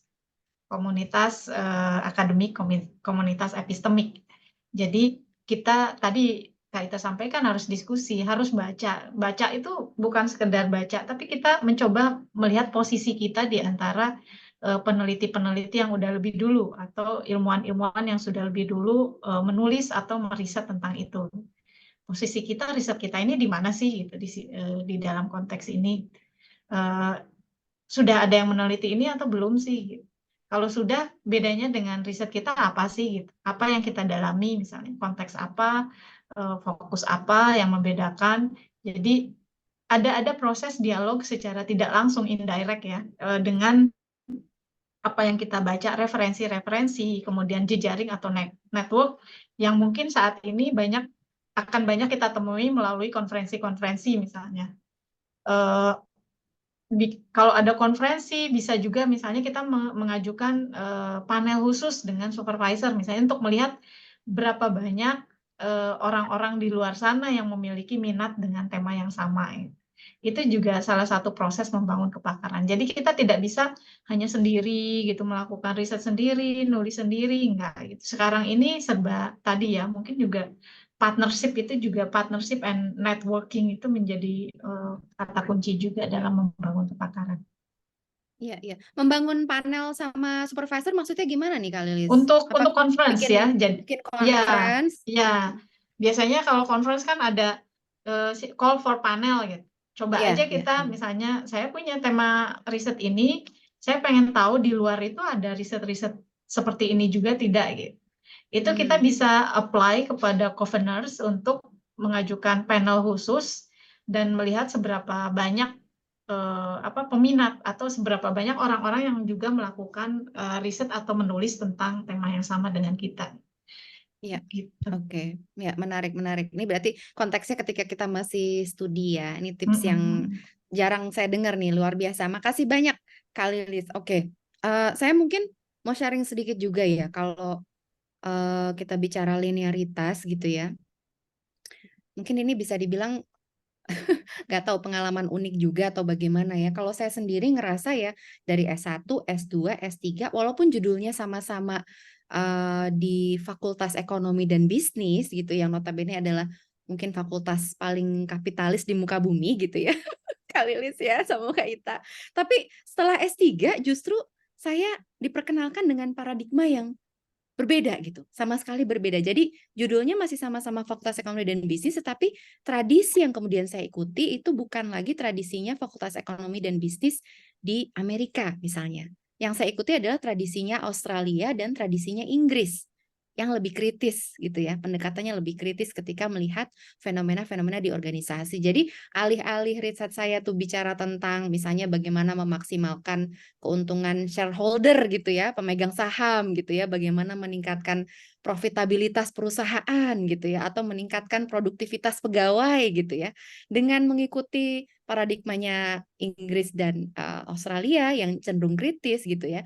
Saya justru menyoroti fenomena organisasi dengan melihat misalnya perspektif pegawai tentang kondisi kerjanya seperti apa gitu ya. Makanya ada riset tentang kesejahteraan dosen gitu ya. Itu sebenarnya juga berangkat dari stream yang itu gitu ya, karena melihat kondisi di organisasi yang itu tadi ada ketimpangan, ada ketidakadilan gitu. Atau juga misalnya melihat serba-serbi di birokrasi yang saat ini juga ternyata di dalamnya ada ketimpangan gitu ya. Ada sultan versus jelata gitu ya. Kalau kementeriannya Teh Lilis sultan apa jelata nih? Lembaganya Teh Lilis sultan apa jelata nih kayaknya? Jelata. Jelata ya? Atasnya sultan, tapi pas ke bawah jadi jelata gitu. Kita Oh, juga jadi bingung. jelata. Oke. Nah, Maksudnya jadi itu dana mungkin risetnya jadi kecil, dari atas jadi mungkin di kecil brainnya ya. besar, tapi begitu nyampe ke penelitinya kok jadi Jadi kecil. tinggal setitik gitu ya. Itu terjadi di banyak tempat, Kak Lilis. Oke, jadi kalau dari pengalaman saya seperti itu teman-teman. Jadi mungkin teman-teman seperti tadi Kak Ita juga bilang ya, nggak perlu khawatir kalau kepakaran itu justru baru mau dibangun ketika S3 gitu. Saya sendiri merasa ilmu saya ketika S1 dan S2 itu sekarang hanya sebagai background aja gitu ya. Yang lebih banyak terpakai adalah bacaan-bacaan saya ketika S3. gitu. Kayak itu completely berbeda. Itu seperti masuk ke dunia baru ya ketika kita S3 karena memang tugasnya dari Kak Lilis bilang kan kita membaca dan membaca dan membaca. Akhirnya kita tahu ternyata yang kita pelajari pas S1 dan S2 itu cuman satu bagian kecil gitu ya dibandingkan dengan hutan belantara ilmu pengetahuan yang bisa kita selami ketika kita akhirnya bisa studi S3 gitu ya. Oke, itu sesi pertama pertanyaan tadi dari Sheila Nurbaiti. Mudah-mudahan menjawab ya Sheila ya. Kemudian ada lagi nih Kak Fitri, apakah proses mendaftar PhD tiap negara berbeda? Tips untuk memilih topik riset yang menjual untuk dapat beasiswa. Nah, ini Itu dari siapa Kak duluan nih? Sheila, Kayak dari Kak ya. Sheila juga. Oh, itu dari Kak Sheila juga. Oke. Kak Lilis silahkan duluan. Benar ya? Iya. Iya benar ya, Kak Wah, Lilis. Oke. kalau proses mendaftar pasti beda ya, tapi yang jelas satu yang sama adalah matchmaking dengan calon supervisor atau promotor itu juga harus dilakukan sebelum kita apply untuk PhD beasiswa ataupun untuk apply ke universitasnya seperti itu. Jadi kita nggak akan diterima, tidak akan accepted di universitas kalau kita belum punya supervisor. Begitu juga dengan beasiswanya juga demikian ya. Kalau di universitasnya belum ada accepted, tanda accepted, ya biasanya beasiswanya juga tidak akan di ini. Tapi saya mungkin pertanyaan yang berikutnya itu ya tentang memilih topik riset yang menjual. Sebetulnya tidak ada sih topik riset yang menjual ya. Semua topik riset itu memiliki potensi yang sama untuk bisa mendapatkan beasiswa kalau tujuannya untuk mendapatkan beasiswa ya. Tapi ada beberapa beasiswa yang memang sifatnya tematik misalnya. Itu beasiswa yang dia didasarkan pada tema-tema tertentu. Saya nggak tahu, mungkin nanti Kak Ita bisa cerita di Belanda ya yang project base ya rata-rata ya. Jadi PhD by yang dengan model bekerja dalam satu proyek riset dengan yang non project riset itu ada perbedaannya di sana. Tapi kalau kayak di Australia itu semua topik memiliki peluang yang sama untuk dapat diterima beasiswanya gitu. Jadi lebih ke kualitas daripada atau kualitas dan kedalaman dari argumen atau pertanyaan penelitian kita itu sendiri. Jadi mungkin riset-riset tidak berarti apa ya tema ikut sekarang nih katakanlah tema yang sedang tren itu climate change misalnya. Kemudian semua PhD climate change semua ya tidak juga gitu. Proposal pasti akan ada tema-tema lain yang selain dengan climate change itu sesuai dengan supervisornya juga. Jadi menurut saya tidak ada sih yang menjual ya untuk mendapatkan beasiswa ya. Ini beda misalnya kalau untuk mendapatkan dana ya. Kalau untuk mendapatkan dana itu tentu ada tema-tema tertentu yang menjadi di prefer yang menjadi preferensi dari si pemberi dana seperti itu. Oke, Kak Ita?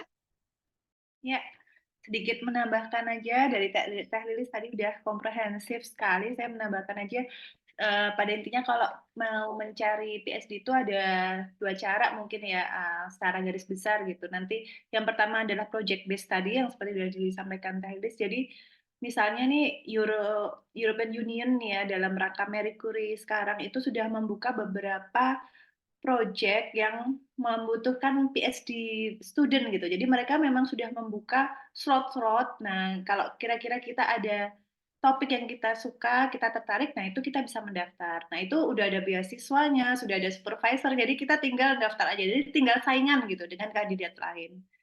Lalu yang kedua, cara kedua itu adalah kita punya topik sendiri gitu. Jadi memang kita mencari suatu topik sendiri yang kita lihat, oh di riset ini masih ada gap-nya nih. Kita belum tahu tentang A. Nah, kita mau riset itu deh. Kita bawa topik itu, kita cari supervisor gitu ya, kita hubungin orang yang punya kepakaran di situ, kita jual gitu ya, kesannya kita jual topik itu, lalu kita cari beasiswa. Nah, beasiswa ini juga bisa dalam negeri, misal LPDP, kalau dulu ada Dikti segala macam, bisa juga luar, misal dari UNIF-nya itu sendiri, karena beberapa UNIF mereka punya itu beasiswa PhD gitu, atau misal dari international body kayak NFP gitu ya, kayak Jerman tuh di AAD gitu-gitu mereka punya. Jadi itu tadi kemudian kalau untuk memilih topik riset yang menjual tadi ya sama kayak yang Kak Lili sampaikan sesuai beasiswanya, lalu yang penting itu tuh menjual tuh kalau bisa menjawab suatu gap gitu intinya. Intinya tuh di jago-jagonya kita tuh bisa memperlihatkan bahwa ini loh gapnya di sini, riset saya mau menjawab itu. Nah, gitu intinya. Mungkin itu tambahannya Kak Kanti, Kak Lilis. Oke, luar biasa. Terima kasih kakak-kakak atas tipsnya ya. Oke, kita lanjut ya.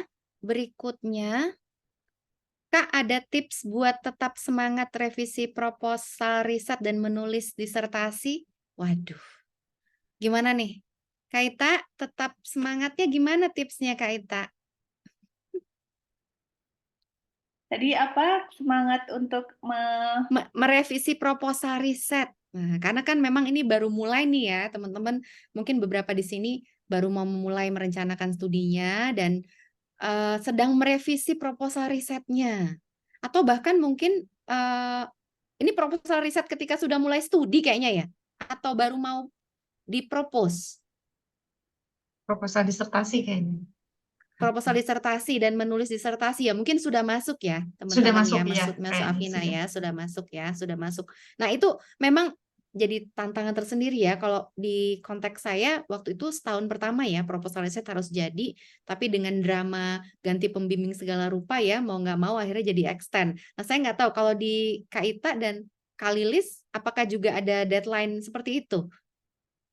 ya biasanya ini ya deadline-nya adalah ya nggak lulus-lulus gitu ya Kak kalau nggak selesai gitu.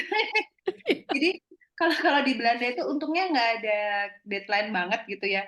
Setelah deh selesainya kapan gitu nanti terus lulus gitu. Yang penting deadline-nya adalah waktu kita sendiri. Cuma mungkin sedikit tips adalah yang pertama ambil jarak itu penting sekali karena ketika kita berada dalam penulisan itu kita itu jadi kayak ketutup gitu ya full dengan tulisan itu kita jadi nggak bisa melihat kira-kira merevisinya gimana, ambil jarak dulu, ditinggalkan dulu sebentar ya tapi juga nggak terlalu lama-lama ya nanti males balik gitu. Healing dulu jalan atau apa atau minta orang lain membaca tulisan kita karena orang lain akan punya perspektif berbeda dari kita yang bisa memberikan input. Lalu setelah kita dari ambil jarak, udah mulai fresh, ketika kita baca lagi tuh biasanya kita bisa melihat hal baru yang bisa kita revisi. Kemudian yang nggak kalah penting itu, poin kedua adalah input proses output. Nah, supaya bisa keluar output yang bagus tuh, inputnya kita harus cukup. Jadi kita banyak baca, karena sumber kita bisa merevisi, memproses revisi itu adalah banyak bacaan. Itu memberi kita ide, sehingga lalu bisa kita buat proses itu, kita revisi, ada outputnya itu revisi. Mungkin itu aja Kak Kanti. Oke, Kak Lilis gimana Kak Lilis? Ya, sudah lengkap nih dari Kak Ita ya, tapi nambahin sedikit saja. Yang penting juga untuk untuk dilakukan oleh teman-teman yang sedang di tahun awal ini untuk merevisi proposal riset adalah tadi proses diskusi ya. Jadi ketika kita sudah selesai membaca, kemudian kita mungkin tengah mereformulasi pertanyaan penelitian misalnya, kemudian metode apa yang ingin dilakukan. Kadang dari bacaan yang sudah banyak itu semua informasi itu kita overwhelm gitu, ada semua kayak kewalahan gitu ya, kepala kita tuh menerima semua informasi itu. Tidak hanya mengambil jarak tapi yang penting juga adalah kita mencoba mengurai apa yang sudah masuk ke kepala kita itu dengan cara berdiskusi gitu. Cari orang yang mungkin bisa dipercaya ya, kita bicara aja gitu. Kadang apa yang sedang kita pikirkan atau mungkin membantu juga misalnya merecord ya. Kita semua pegang HP yang pasti gampang sekali untuk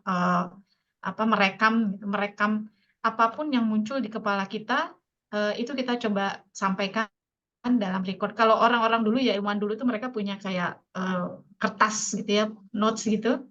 Biasanya mereka mencatat apa yang sedang difikirkan itu di dalam notes, tapi mungkin sekarang udah lebih canggih semuanya digital, kita punya notes bisa di HP misalnya. apapun yang kita pikirkan selalu ditulis, sekecil apapun, sesepele apapun gitu, di tempat apapun. Karena kadang ide atau gagasan itu bisa muncul di tempat-tempat yang tidak terbayangkan gitu. Kadang ada beberapa mungkin di toilet, ya. Ada beberapa sambil jalan melihat, oh sedang lihat sunset, tadi ya lagi healing lihat sunset, oh ternyata kepikir, oh iya ternyata ini tuh ternyata nyambungnya ke sini gitu. Jadi jangan mengabaikan proses-proses itu sekecil apapun gitu. Kalau dalam proses PhD itu yang harus kita, menurut saya yang harus kita ingat dan sangat penting gitu. Apapun yang terbersit di kepala kita itu semuanya adalah penting dan perlu dicatat. Jadi diskusi juga, karena dengan diskusi itu akan membantu kita menguraikan. Ketika kita menyampaikan gagasan kepada orang lain, dengan otomatis kepala kita juga sebetulnya sedang mengurai informasi itu menjadi membuat keterhubungan antar argumen atau antar informasi yang sudah kita dapatkan. Iya, oke. Jadi itu tadi ada tips tentang memberi jeda ya, memberi jeda dari Kak Ita gitu ya, supaya fresh lagi, dan dari Kak Lilis di momen-momen yang kayaknya trivial ya, tadi mungkin lagi nyuci piring gitu misalnya ya, atau lagi nyetrika misalnya gitu ya, kalau kita lagi ngurusin pekerjaan rumah tangga gitu di sela-sela studi itu boleh jadi momen-momen kontemplatif ya teman-teman ya. Jadi kadang-kadang memang munculnya di momen-momen itu, atau dengan mencari support group. Nih saya terus terang aja ya, ini Kak Lilis dan ada Kak Hani di sini, ada Teteh Hani di sini ya. Ini support group saya selama studi PhD dulu.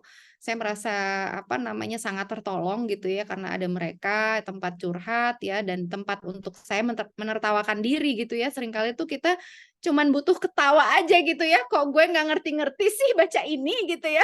Terus nanti tiba-tiba tanpa diduga ada aja yang ngasih masukan gitu. Saya juga ketemu kayak gini nih, kayak gini ternyata ada loh gitu ya. Ketemulah pencerahan. Jadi kalau saya pribadi mungkin satu tambahan tipsnya adalah membuka diri gitu ya.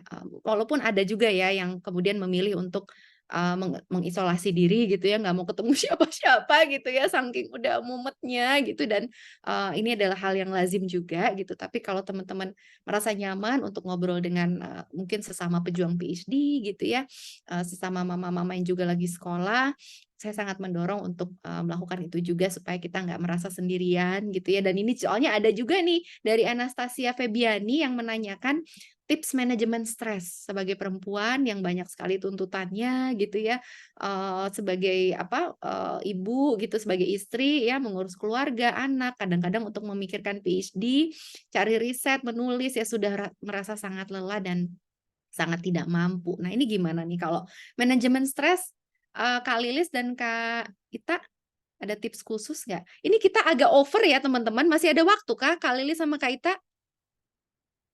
Masih ya? Oke, kita selesaiin aja ya pertanyaan. Mudah-mudahan nggak nambah nih, pertanyaannya nambah terus kayaknya. Oke, kita tutup mungkin 8 menit lagi gitu ya? Oke, biar jangan terlalu lama molornya, kasihan. Silakan, siapa duluan nih tadi? Kak Lilis ya? Iya. Manajemen Makasih, stres. ini penting ya, manajemen stres, dan menurut saya ada beberapa cara, tentunya juga menyesuaikan dengan tadi sifat kita, ada yang introvert, ada yang extrovert ya, ada yang, tapi yang penting tadi Kak Kanti sampaikan, bangun support group gitu. Orang-orang atau kolega yang memiliki pengalaman yang sama, kemudian budaya yang sama ya relatively gitu. Kemudian kita bisa tadi tidak membicarakan soal proposal atau soal disertasi, tapi membicarakan kadang-kadang hal yang sepele, mentertawakan diri sendiri. Atau bisa juga dengan membalance semua tadi ya, peran-peran itu tadi. Kalau misalnya yang sudah sampai di luar negeri untuk S3 itu bisa jadi balancing itu tadi dengan healing, misalnya pergi ke alam gitu, camping atau misalnya hiking dan lain sebagainya, itu bisa dilakukan. Yang penting jangan 24/7 itu mengerjakan disertasi, karena itu pasti akan stres gitu. Burnout Jadi ya? Ya. ya betul. Jadi kita perlu healingnya itu juga, kita perlu sosialisasinya juga gitu. Kita perlu memanjakan diri kita sendiri. Misalnya ada capaian-capaian kecil. Oh, saya hari ini bisa menulis atau menyelesaikan membaca 2 artikel. Saya harus mereward diri sendiri, misalnya membeli cake seperti itu. Yang kecil aja lah biar dietnya nggak terganggu gitu ya. Atau membeli makanan yang memang kita inginkan atau membeli barang yang kita inginkan. Tapi jangan sampai nih, saya ada teman juga yang proses manajemen stresnya itu justru bikin stres gitu. Jadi dia manajemen stresnya itu belanja barang-barang yang mahal. Setelah itu dia stres lagi gitu. Kok saya ngabisin uang sebanyak ini gitu. Jadi ya yang moderate aja. Oke, Kak Ita gimana Kak Ita? Makasih Kak Lilis. Wah, ini sebenarnya pertanyaan yang sulit jawabannya. Ini Kak Kak Kanti, Kak Lilis, karena mau kita sudah selesai. Ini kan Anastasia Febiani kan bertanya dalam rangka mau PhD gitu ya. Nah, kita yang udah selesai PhD aja itu masih banyak challenge yang menimbulkan stres Ya, juga. Kita masih tercepot-cepot ya. Kita juga masih tercepot-cepot ini. tercepot-cepot. Betul, memang ini kalau ngomongin double burden wanita ya nggak habis-habis ya. Kita itu memang bebannya, mungkin ngomongnya bukan beban lah, challenge-nya gitu ya, banyak ya, keluarga, pekerjaan, segala macam. Jadi ya saya setuju sekali tadi dengan Kak Lili, support system itu sangat penting, itu hal yang akan membantu kita. Kemudian dan paling penting sebenarnya dari suami ya, suami yang bisa mengerti juga dan mau mengambil peran dalam rumah tangga.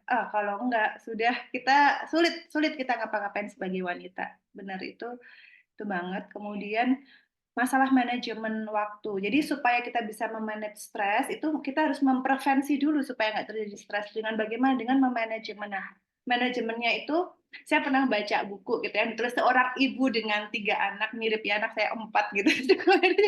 Pertama, get organized. Jadi kita sendiri harus well organized. Kita harus punya schedule dan kita harus melakukan schedule itu. Kemudian kita harus establish rutin, kita harus punya rutinitas, karena rutinitas itu mengurangi mengurangi stres. Kalau semua sudah rutin gitu, otomatis anak-anak udah tahu jam berapa harus bangun, pakai baju, sikat gigi, berangkat sekolah gitu, udah rutin. Kita nggak perlu ngingetin, ayo sekarang sikat gigi, ayo sekarang makan pagi. Nggak perlu ngingetin, karena mereka udah punya rutin. Kemudian use time wisely. Nah, ini juga nih orang ekonomi nih, Mbak Kanti tahu sekali seberapa berharganya waktu. Time is money, dan tapi itu benar sekali karena nggak akan berulang. Jadi tadi itu stick pada schedule, kalau kita sudah punya schedule. Tapi tentu kita tetap harus agak permisif ya sama diri kita kalau nggak bisa melakukan schedule karena banyak hal yang terjadi karena anak-anak segala macam, ya sudah dimaafkan lah, maafkan diri kita, jangan terlalu hard pada diri kita karena itu malah membuat stres juga. Kemudian support system tadi. Kemudian satu hal itu mungkin satu-satu ya, kalau saya melihat itu begini, kita tuh kan biasanya di tangan tuh punya banyak bola ya, anak, pekerjaan, rumah, mungkin karir gitu ya. Kadang mungkin bola itu nggak bisa kita pegang semua pada saat ini, harus satu kita letakkan dulu gitu, supaya tidak ada yang pecah, supaya tidak ada yang berantakan. Nggak apa-apa, mungkin saat ini prioritasnya anak dulu, karena anak-anak masih kecil-kecil, belum bisa PhD, ya sudah nggak apa-apa, PhD itu kita letakkan dulu. Nanti lama-lama ini sudah mulai bisa, mulai kita ambil lagi. Jadi memang kita harus cukup ramah terhadap diri kita, jangan men-set target yang kira-kira terlalu tinggi, tidak realistik, karena itu membuat kita stres juga. Mungkin itu aja, Kak Tanti. Aduh, luar biasa nih kakak-kakak berdua ya, kebijaksanaannya. Cie. Walaupun kita semua masih tercepot-cepot, tapi sedikit ada sisi-sisi bijaksananya juga ya. Oke, baik. Ini ada pertanyaan lagi. Lanjut ya. Dari Khairani Putri. Kak, adakah tips untuk membatasi penelitian yang dikerjakan dengan keinginan supervisor supaya tidak overload dari tujuan penelitian yang sudah di-ACC oleh supervisor di awal. Mohon sharingnya. Oke, jadi kelihatannya ini mungkin seiring penelitiannya kemudian bergulir gitu ya, keinginan supervisor ini bertambah ini mungkin ya, maksudnya ya, dibandingkan dari yang tadi awalnya di ACC gitu. Adakah yang punya pengalaman demikian? Boleh dibagikan insight-nya. Iya boleh, mungkin Silakan, Kak Ita. saya mulai dulu. Itu kebetulan pas sekali, resonate sekali gitu. Dulu supervisor saya itu kebetulan punya target tinggi gitu. Awalnya kita mau riset. Jadi kalau di Belanda itu kan kita selesai riset harus memproduksi buku juga gitu ya. Riset kita ditulis menjadi buku. Itu bagus juga sih membuat kita belajar menulis buku. Tadinya cuma ada 3 topik besar, akhirnya berkembang jadi 5 gitu ya. Sulit terus terang untuk bisa, karena kebetulan saya nggak terlalu asertif ya. Nah, ini hal yang saya pelajari juga dari PhD adalah belajar menjadi asertif. Itu mungkin karena kita sebagai orang Indonesia juga nggak biasa asertif ya, terus terang. Jadi ini kita belajar ketika kita dengan orang luar, kalau emang kita merasa terlalu berat, say no. Dan mereka tuh nggak baper kok, mereka tuh nggak kayak, oke, kalau kita tuh kan, kita Nggak enakan ya. nggak enakan gitu. Mereka nggak apa-apa gitu. Mereka Speak up akan, oh aja ya. kenapa Mbak Kanti? Speak up aja, speak up. Ya, Iya. direct, apalagi orang Belanda cukup direct ya. Tapi kan saya nggak tahu ya, itu benar-benar pengalaman pertama saya gitu ya. Jadi akhirnya saya end up dengan melakukan banyak sekali riset besar. Akhirnya saya end up dengan PhD lama. Saya lebih lama dari Mbak Kanti, saya 8 tahun. Banyak proyek besar. Kebetulan dalam situ juga saya menikah, punya 2 anak gitu ya. Terus tapi memang hikmahnya adalah saya jadi punya banyak publikasi dan lalu jadi banyak, yaitu tadi ya ada funding, penghargaan segala macam. Kebetulan karena memang dia target tinggi, lalu saya yang tidak asertif akhirnya berusaha mencapai target itu. Oke, bisa, tapi lelah gitu. Jadi mungkin kita harus tahu di mana batas kita, mungkin itu aja. Batas kita di mana, lalu stick dan asertif gitu. Kalau memang nggak bisa, say no gitu. Mereka nggak akan baper. Mungkin itu aja. Iya, oke. Ya, ini juga resonate sama pengalaman saya. Walaupun konteksnya bukan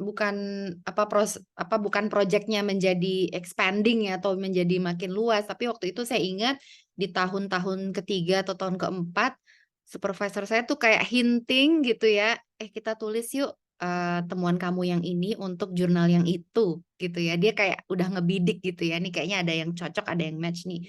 Tapi saya karena tadi mungkin ya Kak Ita bilang ya mengukur diri, kemudian melihat gitu ya situasi saya saat ini, beban saya ya, load saya gitu ya di luar rumah, di dalam rumah.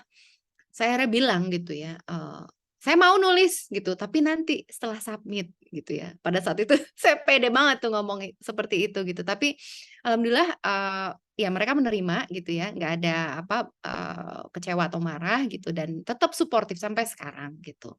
Jadi teman-teman juga mungkin bisa mencoba cara yang sama mungkin ya tadi tipsnya Kak Ita untuk lebih asertif gitu, untuk speak up apa yang kemudian menjadi mungkin kegelisahan kita, concern kita. Kak Lilis gimana? Ya, Ada pengalaman serupa nggak? betul sih.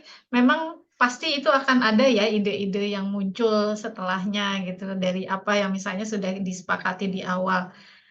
Tips juga mungkin buat yang baru itu tidak ada salahnya setiap pertemuan dengan supervisor kita membuat notes kayak note to land gitu.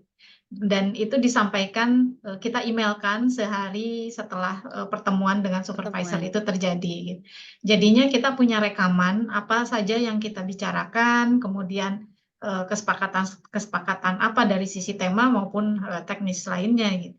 Jadi ketika misalnya mau menambahkan ini kok kamu nggak nambahin ini kayaknya di pertemuan dulu udah dibilang kita punya recordnya nih gitu. Bapak enggak, kita kan sepakatnya begini. Jadi nah, dan betul memang asertif itu penting ya. Nah, ini yang akan membedakan teman-teman yang studi S3 di Indonesia gitu. Karena mungkin Kak Kanti mengalami sendiri ya dosen-dosen di Indonesia itu seperti apa kalau misalnya dibilangin sesuatu Pak kayaknya nggak gitu deh gitu mungkin malah marah dan nggak mau menemui selama berapa bulan gitu. Kalau kalau kayak di Australia itu mereka sangat welcome gitu. Kalau kita bilang nggak Pak kayaknya nggak gitu itu mereka sangat ini respect ya dengan iya sangat otonomi respect kita ya. betul. Oke, baik. Ini mohon maaf sekali tadi kita janjinya 8 menit, ini udah 11 menit kelebihannya dari yang terakhir saya bicara gitu ya. Jadi ini ada banyak sekali pertanyaan yang belum terjawab, tapi akan saya save teman-teman dan saya akan teruskan ke Kak Lilis dan juga ke Kak Ita supaya mereka bisa menjawab secara tertulis, lalu nanti kita publikasikan atau kita share di WhatsApp grup yang mana yang yang cocok aja ya. Jadi teman-teman jangan kecewa ya kalau masih ada yang belum terjawab pertanyaannya. Luar biasa sekali, kita kasih applause dulu untuk kedua narasumber kita dan semua teman-teman sahabat PhD Mama Indonesia yang sudah hadir sore ini. Saya ucapkan terima kasih banyak. Saya nggak perlu merangkum ya, ada banyak sekali insight berharga. Mudah-mudahan bermanfaat buat semua teman-teman dan sukses untuk studinya masing-masing. Mohon maaf atas segala kekurangan. Demikian acara kita sore ini. Wassalamualaikum warahmatullahi wabarakatuh. Sampai ketemu di agenda PhD Mama Indonesia selanjutnya ya. Terima kasih Kak Ita, Waalaikumsalam. Kak Terima Lilis. kasih Kak Iya, Kanti, Kak Ita semuanya. Kak makasih. Fitri, terima kasih. Rehani juga. Sampai ketemu lagi. Sampai ketemu lagi. Sampai ketemu. Izin, Li.